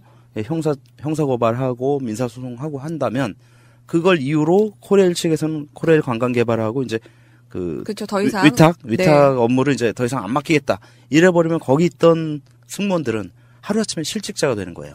그렇죠. 그쵸. 근데 뭐 승무원이야 다른 회사로 가면 뭐 고용 승계나 뭐 이런 식으로 뭐 전환을 할 수는 있겠지만 그 회사상으로는 이제 정말 승무원 업무라는 게 위탁을 받았다는 게 그냥 하늘에서 돈이 뚝 떨어진 거거든요. 네. 그러니까 그런 계약 관계를 유지하기 위해서도 이 사람을 징계하거나 하는 기록이 남으면 안 되는 거죠. 그렇죠. 그런 상황에서 너 때문에 우리가 전부 다 그 실업자가 됐다. 네. 만약에 이제 또 다른 제3의 자회사를 만든다 하더라도 100% 다 끌고 가지 않을 수도 있단 말이에요. 그렇죠. 왜냐하면은 이게 법적으로는 고용승계 의무가 네, 맞습니다. 없거든요. 맞습니다. 그런 상황이라면 이 피해자 입장에서는 그 성희롱에 대해서 어떤 조치를 한다는 것이 자기 때문에 동료들이 일자리를 잃었다라는 그런 괜한 미안함을 또 가질 수가 있단 말이죠. 네. 이런 구조 때문에 지금 계속 공기업의 자회사에서 일어나는 직장 내 성희롱이란 것이 근절되기가 굉장히 근본적으로 어렵지 않나. 네, 악순환이 계속 반복되고 있는데요. 이제 이런 성희롱 문제가 이렇게 징계나 이거 제대로 된 절차를 통과하지 못하는 것도 이제 뭐 회사 입장에서는 그렇게 고용 관계에 문제가 생길 수도 있고 마치 산재 처리 안 해주는 거나 마찬가지인 그렇죠. 거죠. 예. 네, 뭐 무사고를 며칠 유지해야지 뭐 이렇게. 그렇죠. 똑같죠. 그러니까 그런 식으로 해서 자기 회사가 아무 문제가 없다는 걸 만들기 위한 간부들에 의해서 이렇게 애꿎은 희생자만 이렇게 발생을 하고 있는데요. 저는 이 점에서 이렇게 다시 한번 생각해 봅니다. 지금 장애인 고용공단 같은 경우와 이제 비교해 보자면 여기는 그래도 조금이라도 솜방망이라도 처벌을 했잖아요. 네, 맞습니다. 징계를 했죠. 근데 여기는 지금 그 자회사이기 때문에 그런 거 없이 다 그 철피아들 서로 짬짬이 하는 그 과정에서 징계도 안 하고 이렇게 그 개망나니가 막 이렇게 망나니 짓을 하고 다녀도 전혀 이렇게 하지 않는 상황이라면 정말 그 코레일 관광 개발 없애고 거기 있던 직원들 코레일이 직접 고용한다면 이런 사태가 과연 벌어지겠나? 네, 안 벌어진다고 저는 상황은 봐요. 전혀 다른 모습으로 아마 처리가 될 겁니다. 그렇죠. 공기업이라면 그 내부에서 발생하는 일단 사전 예방 조치도 보다 철저하겠고 만약에 불미스러운 상황이 발생한다면 그에 대한 사후 처리도 보다 똑부러지게 하겠죠. 네. 그렇기 때문에 더더욱 KTX 여승무원들의 직접 고용이 이런 점에서도 꼭 필요하다라고 저는 좀 봅니다. 네, 안타까운 건 이제 오늘 국감장에서 이렇게 그냥 스무스하게 아무 일도 없이 네 알겠습니다 만으로 지나갔다라는 점이 좀 아쉬운데요. 이후에도 꾸준한 이제 문제 제기와 관심으로 이 문제가 꼭 시정될 수 있도록 여러분들께서도 많은 관심 부탁드립니다. 네. 이런 성희롱 문제가 사실은 피해자가 큰 결심을 해야지만 그렇죠. 문제가 좀 해결될 수 있다는 부분이 되게 안타깝습니다. 아직 또 피해자를 보호할 수 있는 제도가 미흡한 부분도 굉장히 많거든요. 그렇게 뭔가 문제를 크게 발언을 하다가 2차적인 피해를 더 받는 경우도 생기는데요. 부족한 부분, 그런 피해자분들이 용기를 낼 수 있도록 사회적 인식이 또 바뀌어지고 개선돼 나갔으면 좋겠습니다. 공기업에서만이라도 먼저 선도적으로 이런 제도를 하나 좀 그 징계 제도를 좀 도입했으면 좋겠습니다. 갑자기 드는 생각인데 만약에 직장 내 성희롱이 발생하고 그 직장 내 성희롱이 명백히 사실로 드러날 경우에는 가해자가 일반적으로 그 가해자가 피해자보다는 그 상급 직위에 있는 경우들이 대부분이잖아요.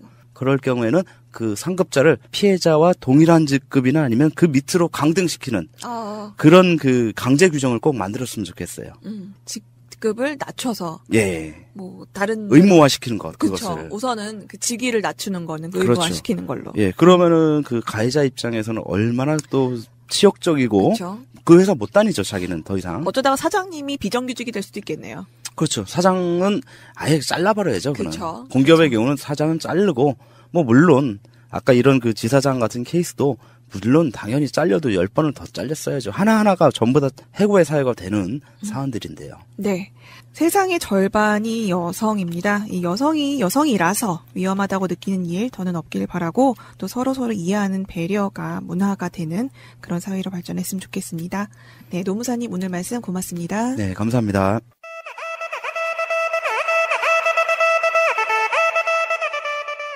초등학교 졸업하셨나요? 국민학교 졸업하셨나요? 처음 초등학교로 명칭이 바뀐다고 할 때 어색했던 어감이 어느새 자연스럽게 변해버렸습니다. 처음 우리 프로그램 이름이 자갈자갈로 정해졌을 때도 살짝 뭐지? 했던 느낌도 지금은 자갈자갈 귀여운 느낌이 들기도 하는데요. 청취자분들은 어떠신지 궁금하네요. 자꾸 보면 정든다고 하잖아요. 매주 만나는 이 기분, 좋은 느낌 계속 이어갔으면 좋겠습니다. 자갈자갈 여기까지 이야기 나눠봤고요. 다음 주에 만나요. 거기에서 어느 정도의 각 그 수가들을 약가나 수가들을 어쨌든 사회가 인정할 정도의 기준이 생겨야 되는 거잖아요. 무작정 지금처럼 이렇게 무방비적으로 지출하는 것은 좋지 않다. 단 목적은 어쨌든 이것이 문재인 케어를 파괴할 목적으로 이런 의사와 약사 집단들이 정부를 공격한다는 것은 지금 문재인 케어를 폐기하라는 거거든요. 이건 아니다. 그러면 합리적인 방안을 찾아낼 게 있고 또 지금 사실은 의료계도 지금 심각한 문제가 있는 게 뭐냐면 돈 되는 쪽만 지금 하고 있는 거잖아요. 그러면 사회적으로 의사들이 너무나 주가가 올라가 있는 것도 사실입니다. 다른 지역에 비해서. 그러다 보니까 그 사회적 지위에 맞게 돈을 벌려다고 보니까 어려운 데는 안 가고 성형이나 이렇게 떼돈 버는 데 가서 돈을 챙겨서 이제 그쪽 성형 천국이라고 하나요, 대한민국을? 뭐 그런 식으로 지금 하고 있는데, 근데 근본적으로 이 논의에서 아무리 우리가 신자유주의의 정점에 서 있다 하더라도 우려는 공공재이고 국민과 생명을 다루는 기술이거든요. 그렇다고 한다면 좀 안정적이고 그 다음에 충동적인 아닌 보다 더 진일보한 정책들이 만들어져서 이게 안정적으로 돼야 되지. 맨날 대통령만 바뀌면 이거 뭐 자기 약가 올리기 위해서 싸워나가는 거 굉장히 바람직하지 않다. 하지만 이들이 주장한다 하더라도 합리적인 대화를 촉구해야지.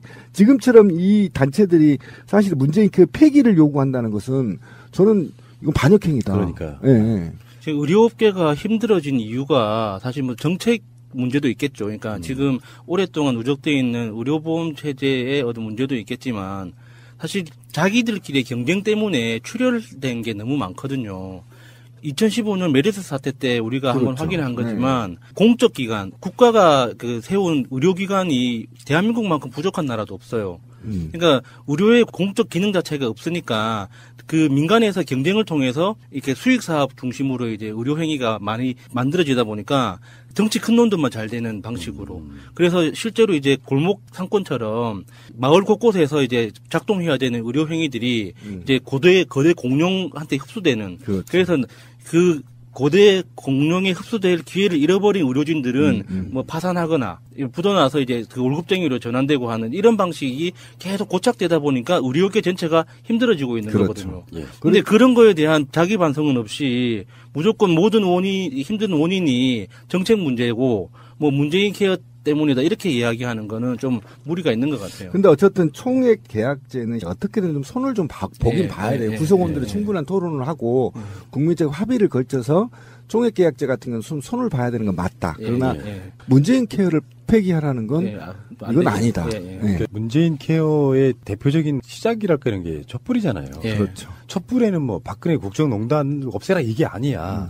기존에 있던 것 중에 너무 말도 안 되는 사회 제도적 시스템을 바꿔달라 이런 거거든요. 문재인 케어가 어쩌면 촛불 정신을 가장 잘 담은 대표적인 정책인 거예요. 맞습니다. 국민들이 돈이 없어서 치료를 받지 못하는 상황은 없게 하자 이런 거거든요. 그 나라도 아니죠. 그러면 의사들이나 약사들이 대승적으로 여기에 동참해주면서 사회 특권층으로 살아왔던 그 기득권을 내려놓기 싫은 모습만 보여주고 있잖아요. 그렇죠.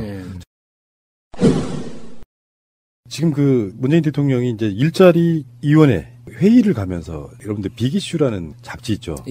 1년 전에 빅이슈 파시는 분들이 있어요. 어디 그 지하철 이런 데 가면 이번에 거기 가면서도 그거를 그 길을 또 찾아가서 이렇게 만나는 이런 장면도 훈훈하게 봤는데 일자리 위원회가 지금 여러 가지 이야기가 나오고 있는데요. 첫 번째는 소방직 2만 명 우선 채용하겠다 이런 거고요. 그다음에 이런 것도 있었어요. KTX 승무원과 굉장히 밀접한 건데 안전을 담당하는 직원들은 비정규로 못하게 하겠다 법적으로. 그거 정말 멋있더라고요. 그러니까 코레일에서 말하고 있는 게 그것 중에 하나예요. 승무원은 안전 담당하는 직업이 아니다 이렇게 유권 해석을 하고 있더라고요.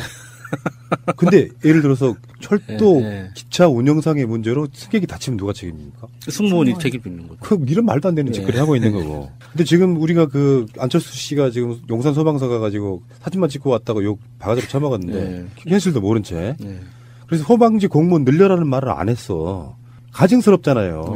소방직 공무원 늘려야 된다. 문재인 정부 늘려줘 하면 문재인 대통령이 철수가 하면서 늘려주면 되는데 사진만 찍고 오는 상황이었는데 실제로 우리나라 공무원들 중에 가장 열악한 게 소방 공무원이라고 하지 않습니까? 그렇죠. 2만 명 늘리겠다는 거예요. 소방 공무원들이 최근에 그런다면서요. 벌집을 제거하다 뭐 사고가 났어. 그래서 2천만 원 물어주는 뭐 그 사건도 최근에 언론상에 회자가 되더라고요. 그래요? 그런 일이 있었어요. 그게 말도 안 돼. 왜? 무슨 잘못해가지고 국민들한테 재산상의 손해를 끼치면 개인이 그걸 물어낸다면서요. 진짜 그건 너무 구상권이라고 하는 건데 고위직들은 씨발 구상권 청구 안 하고 하위직들은 그렇게 한다니까요. 인감 한번 잘못돼서 3억 5천 구상권 냈어요. 그러니까 하위직들한테 그렇게 구상권을 하면서 정부 핵심 고위직들이 저렇게 부정부패를 저질러도 구상권 청구 한다는 소리를 못 들었죠.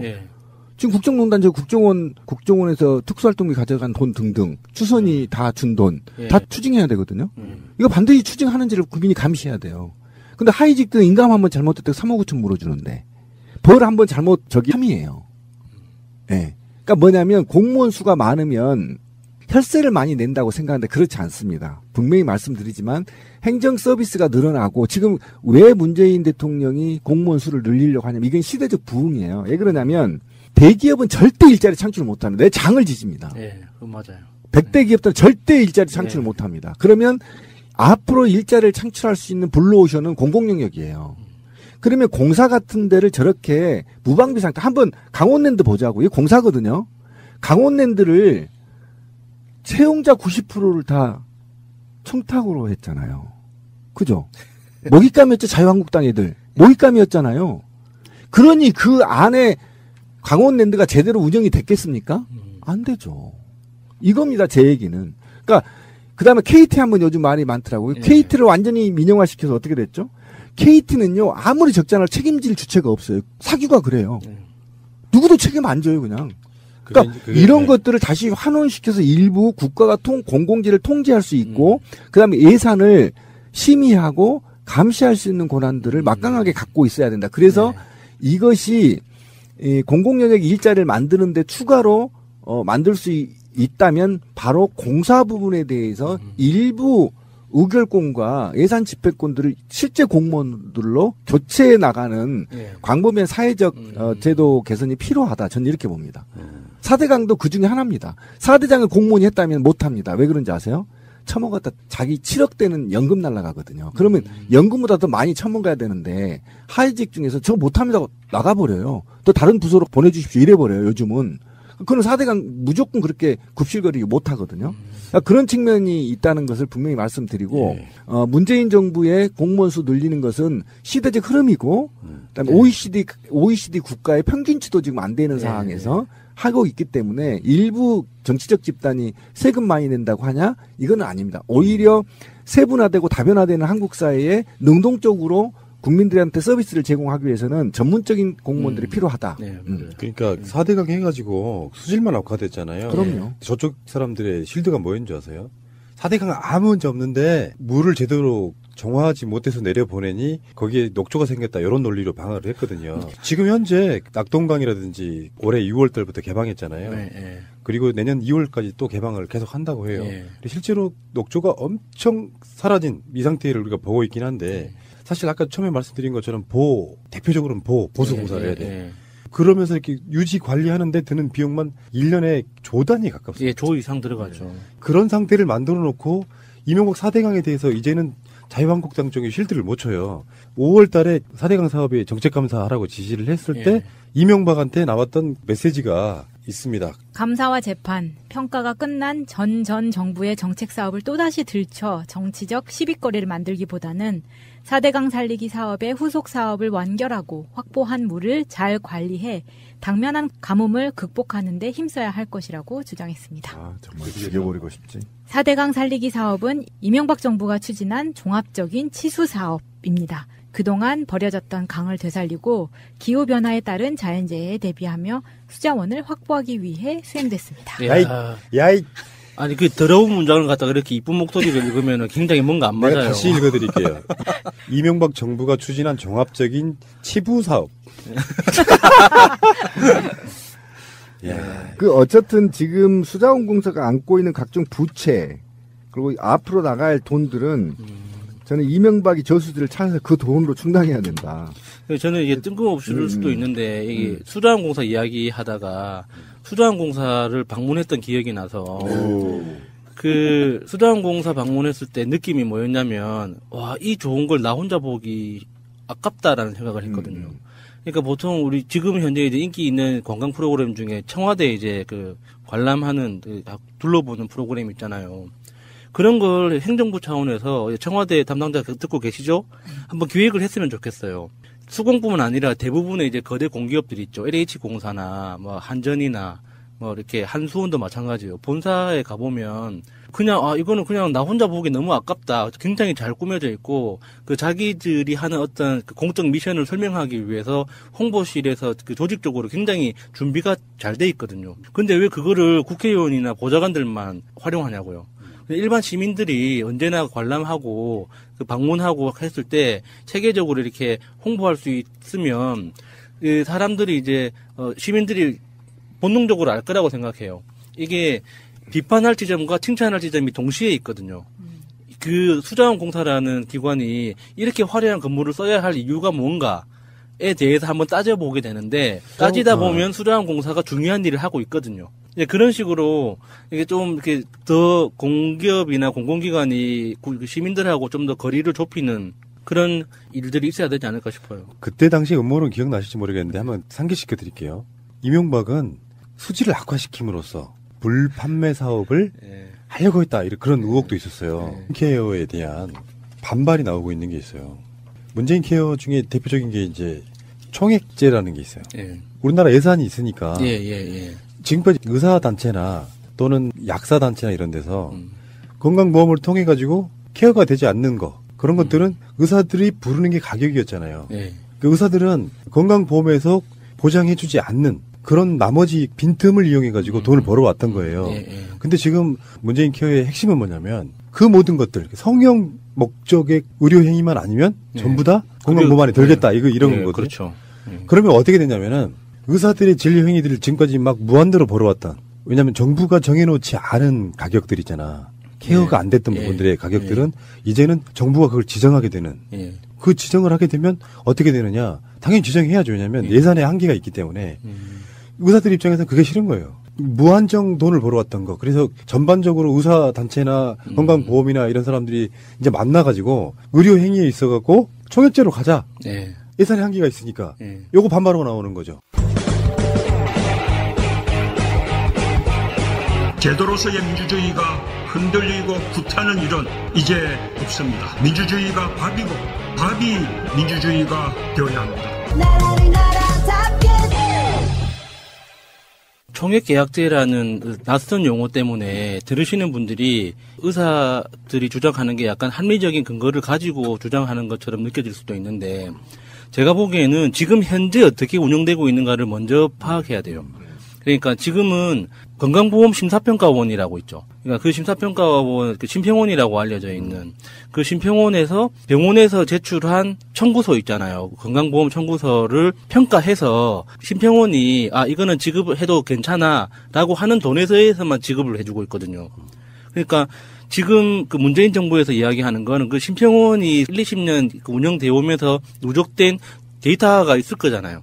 그러니까 거기에 봐서 각 의료기관별로 예상되는 내년도 총 지급액을 미리 정해놓고 이 안에서 지급을 하겠다. 만약에 그 의료기관에 특별한 일이 있어서 그거보다 상회하는 지급 그 이슈가 생기면 그 심평원에서 평가했던 것처럼 그런 식으로 가겠다는 거거든요. 그러니까 지금 현재 운영하고 있는 것과 크게 다르진 않아요. 그런데 내년도 그 수익이 예상 가능해진다는 차이가 있는 거죠. 의료기관 입장에서는 단순히 이제 의료행위라는 것 자체가 공적인 성격이 굉장히 크기 때문에 봉사의 의미도 있지만 비즈니스로서의 의미도 있는 거잖아요. 그러니까 비즈니스로서의 자기 직업을 봤을 때 내년도 수익이 미리 딱 제한돼 있다, 예상 가능해진다라는 것 자체가 사실 용납하기 힘들다는 뜻인 거죠. 근데 제가 봤을 때는 이게 약간 선동성 의미가 있는 게 뭐냐면요. MRI 같은 거 예를 들어 볼게요. 만약에 이게 보장이 안 될 때는 비급여, 보장이 안 될 때는 아파 죽겠어 찍어보고 싶은데 못 찍었단 말이에요. 근데 이게 대부분의 것들이 급여가 된다고 하면요. 굉장히 많은 국민들이 그걸 하게 되는, 의료행위 해오지 않았던 것들을 하게 되는 효과가 있단 말이에요. 제가 봤을 때는 의사들한테 결코 손해나는 일이 아니에요. 이게 그러니까 환자 입장에서 제가 이렇게 오랫동안 보호자 생활을 하면서 느낀 불합리 중에 하나가, 예를 들어서 병원을 옮긴단 말이에요. 서울에서 치료를 받다가 이제 거의 치료 마무리 단계가 돼서 이제 부산으로 오게 됐어요. 그러면은 서울에 있는 병원에서 부산으로 옮기잖아요. 그러면은 서울에서 그 검사했던 모든 진료 기록과 MRI 필름이나 여러 가지 데이터들을 고스란히 받아서 가져간단 말이죠. 부산에 있는 병원에. 근데 부산의 그 병원에 가면 그 모든 검사부터 진료를 다시 합니다. 왜냐? 내가 한 게 아니라서 나는 믿을 수 없다 이거예요. 그러면 환자 입장에서는 똑같은 진료를 몇 번씩 해야 되는 거예요. 그러니까 이런 거에 대해서 그렇게 사라질 수 있는 거죠. 만약에 여기서 말하는 총액계약제로 집행을 하면 병원 입장에서는 무조건 환자한테 하라고 요구할 수가 없어요. MRI 같이 그 비싼 그 진료 같은 진료들은 자기들이 월 평균 그 MRI 촬영 횟수를 딱 정해놓고 정말 필요한 사람한테만 이야기를 권하게 되거든요. 근데 지금은 정말 불합리한 게 많긴 많아요, 진짜. 그러니까 여기다가 하나 추가가 의사들만 반발하고 있는 게 아니고 약사들도 그런 건데 실제 약의 원가를 보니까 너무 비싸게 팔더라 이거야. 그래서 이것을 현실화시킬 수 있는 여지가 실제로 5년간이요. 5조에서 13조 정도를 아낄 수가 있대요. 그 정도로 약값이 부풀려져 있는 거예요. 그러니까 그렇게 되면 이제 약가하고 의료 수가하고 이제 총액 인건비니까 나눠 먹기 식의 문제가 이제 되는 건데, 어쨌든 저는 우리가 어떤 입장을 취해야 되는 거야에 대해서 좀 얘기를 해보면, 문재인 케어는 복지국가로 가는 길에 기초단위의 정책이거든요. 그럼 그거를 성공시켜야 되는 거잖아요. 성공시켜야 되는데, 그러면 제약사의 원가 공개가 좀 필요하다. 일단은. 그리고 아까 말씀하셨던 대로 저도 이제 그런 경우가 굉장히 많거든요. 예를 들면 MRI 찍었는데 그걸 복사해서 갖고 가는데 인정 안 해주잖아요. 그러니까 또 해야 되거든요. 그럼 이중 수가가 나가는 거잖아요. 그러니까 그렇다 보니까 이중적으로 지금 의료보험비가 탕진되고 있는 것이니, 지금 상태에서 어쨌든 모든 분야에서 투명해야만 선진국으로 가는 거 아닙니까? 그리고 꼭 알아야 할 어제의 뉴스.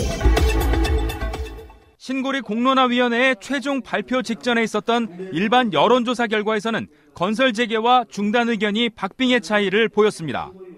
하지만 오늘 최종 결과는 예상을 빗나갔습니다. 공론화위는 지난 주말 시민참여단 합숙토론을 마친 뒤 마지막 의견 조사를 하며 건설 재개와 중단을 양자택일로 물었습니다.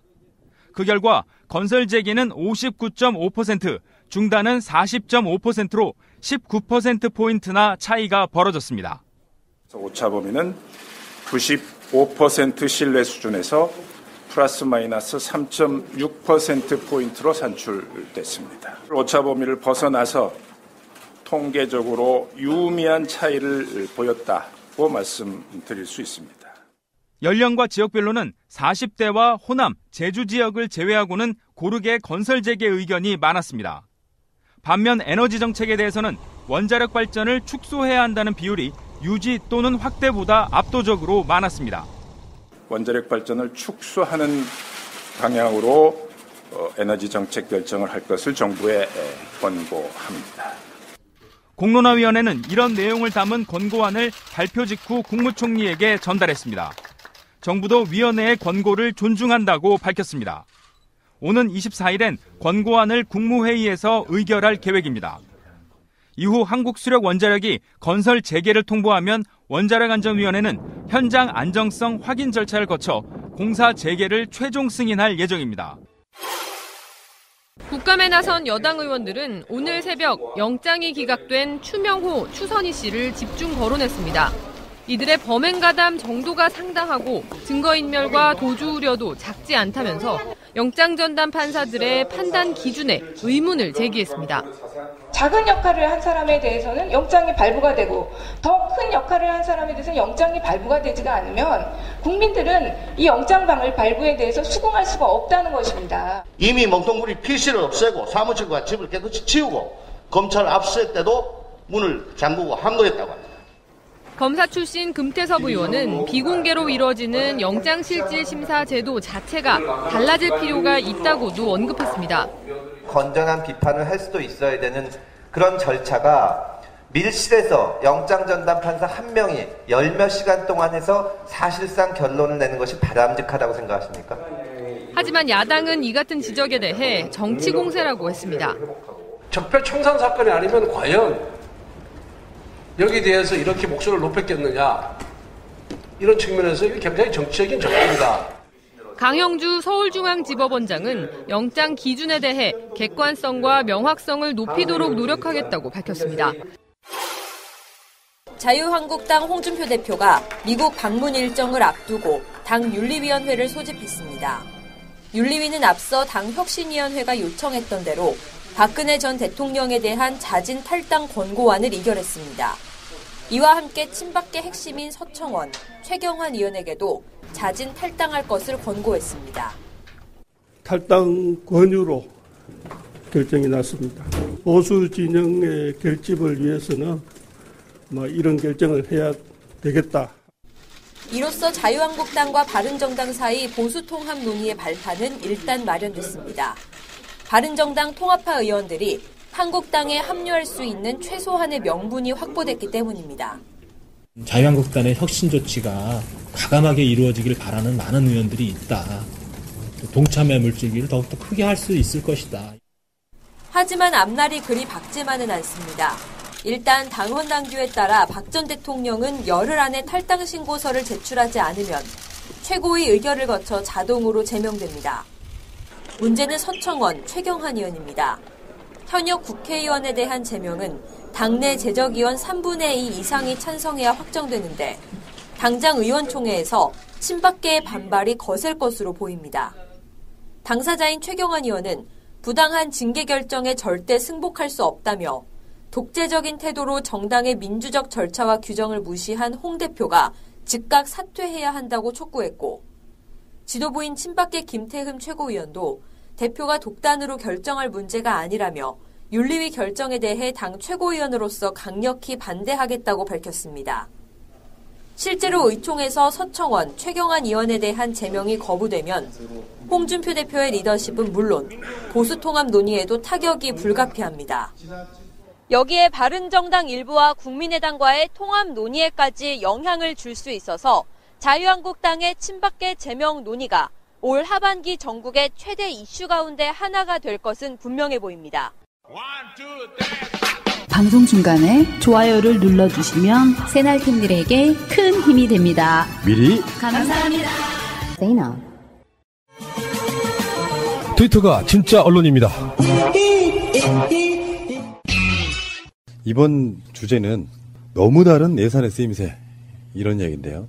문재인 했다고 잡았다고 돈 물어주는 거잖아요.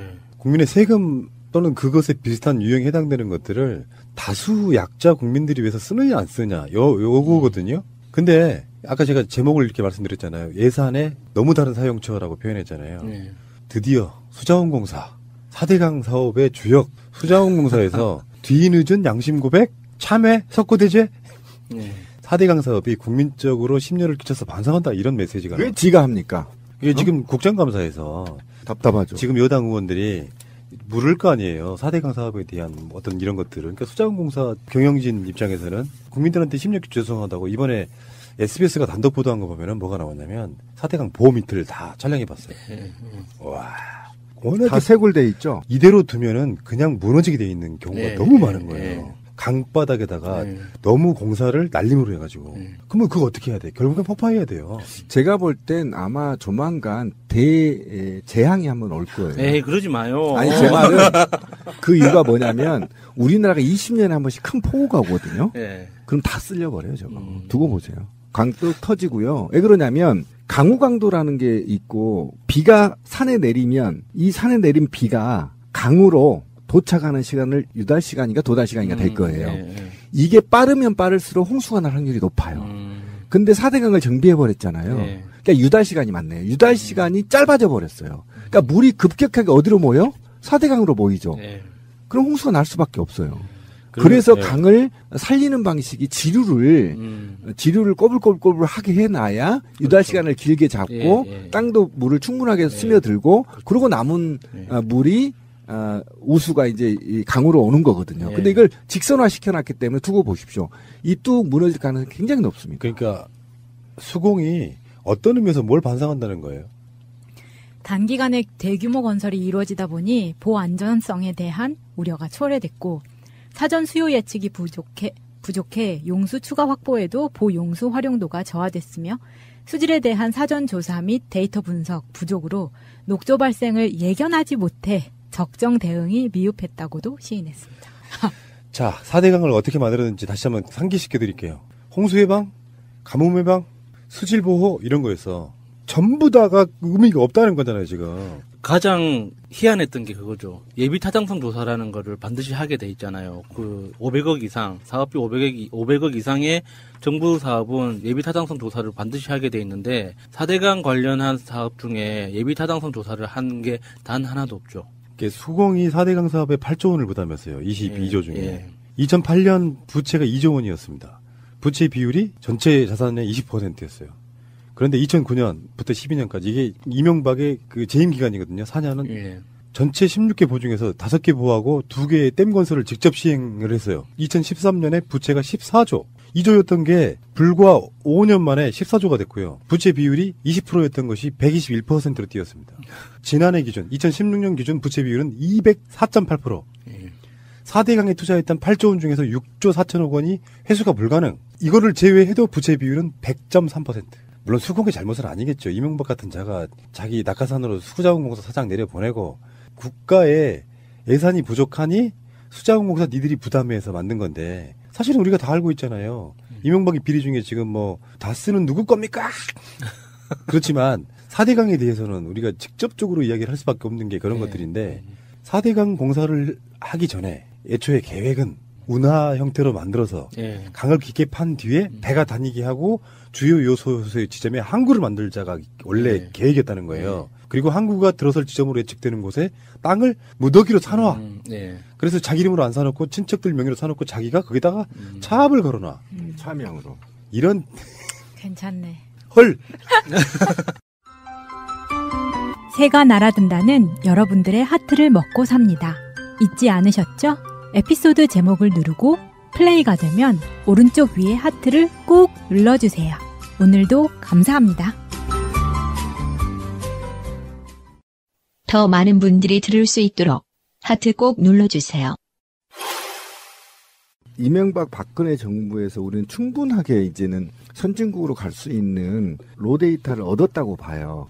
신자유주가 들어오면서 공무원이 감당해야 될 영역을 무차별 공사화시키거나 민영화를 시켰잖아요. 그러니까 공사를 시키면 이게 가장 중요한 게 뭐냐, 국정감사나 그 다음에 감사원 감사나 그 다음에 정부 감사 등이 약해요. 자체의 감사 규정을 갖고 있기 때문이에요. 그래서 이들이 삥땅치기도 편하고요. 국가 예산을 유용하기도 편하게 되어 있어요. 그러니까 대통령이 사장만 바꾸면 마음대로 해버리는 구조잖아요. 그래서 저는 아까 문재인 대통령이 이제 공공부문 일자리를 만든다고 했잖아요. 그래서 저는 일부 공사들을 50%를 공무원으로 다시 채용해야 된다. 그래서 국회에서 통제를 받고 감사원의 통제를 받아야 되는 거다. 왜 그러냐면 지금 OECD 국가의 공무원 수가 3분의 1 수준이고요. 인구 대비입니다. 그냥 수가 아니고 인구 대비로 24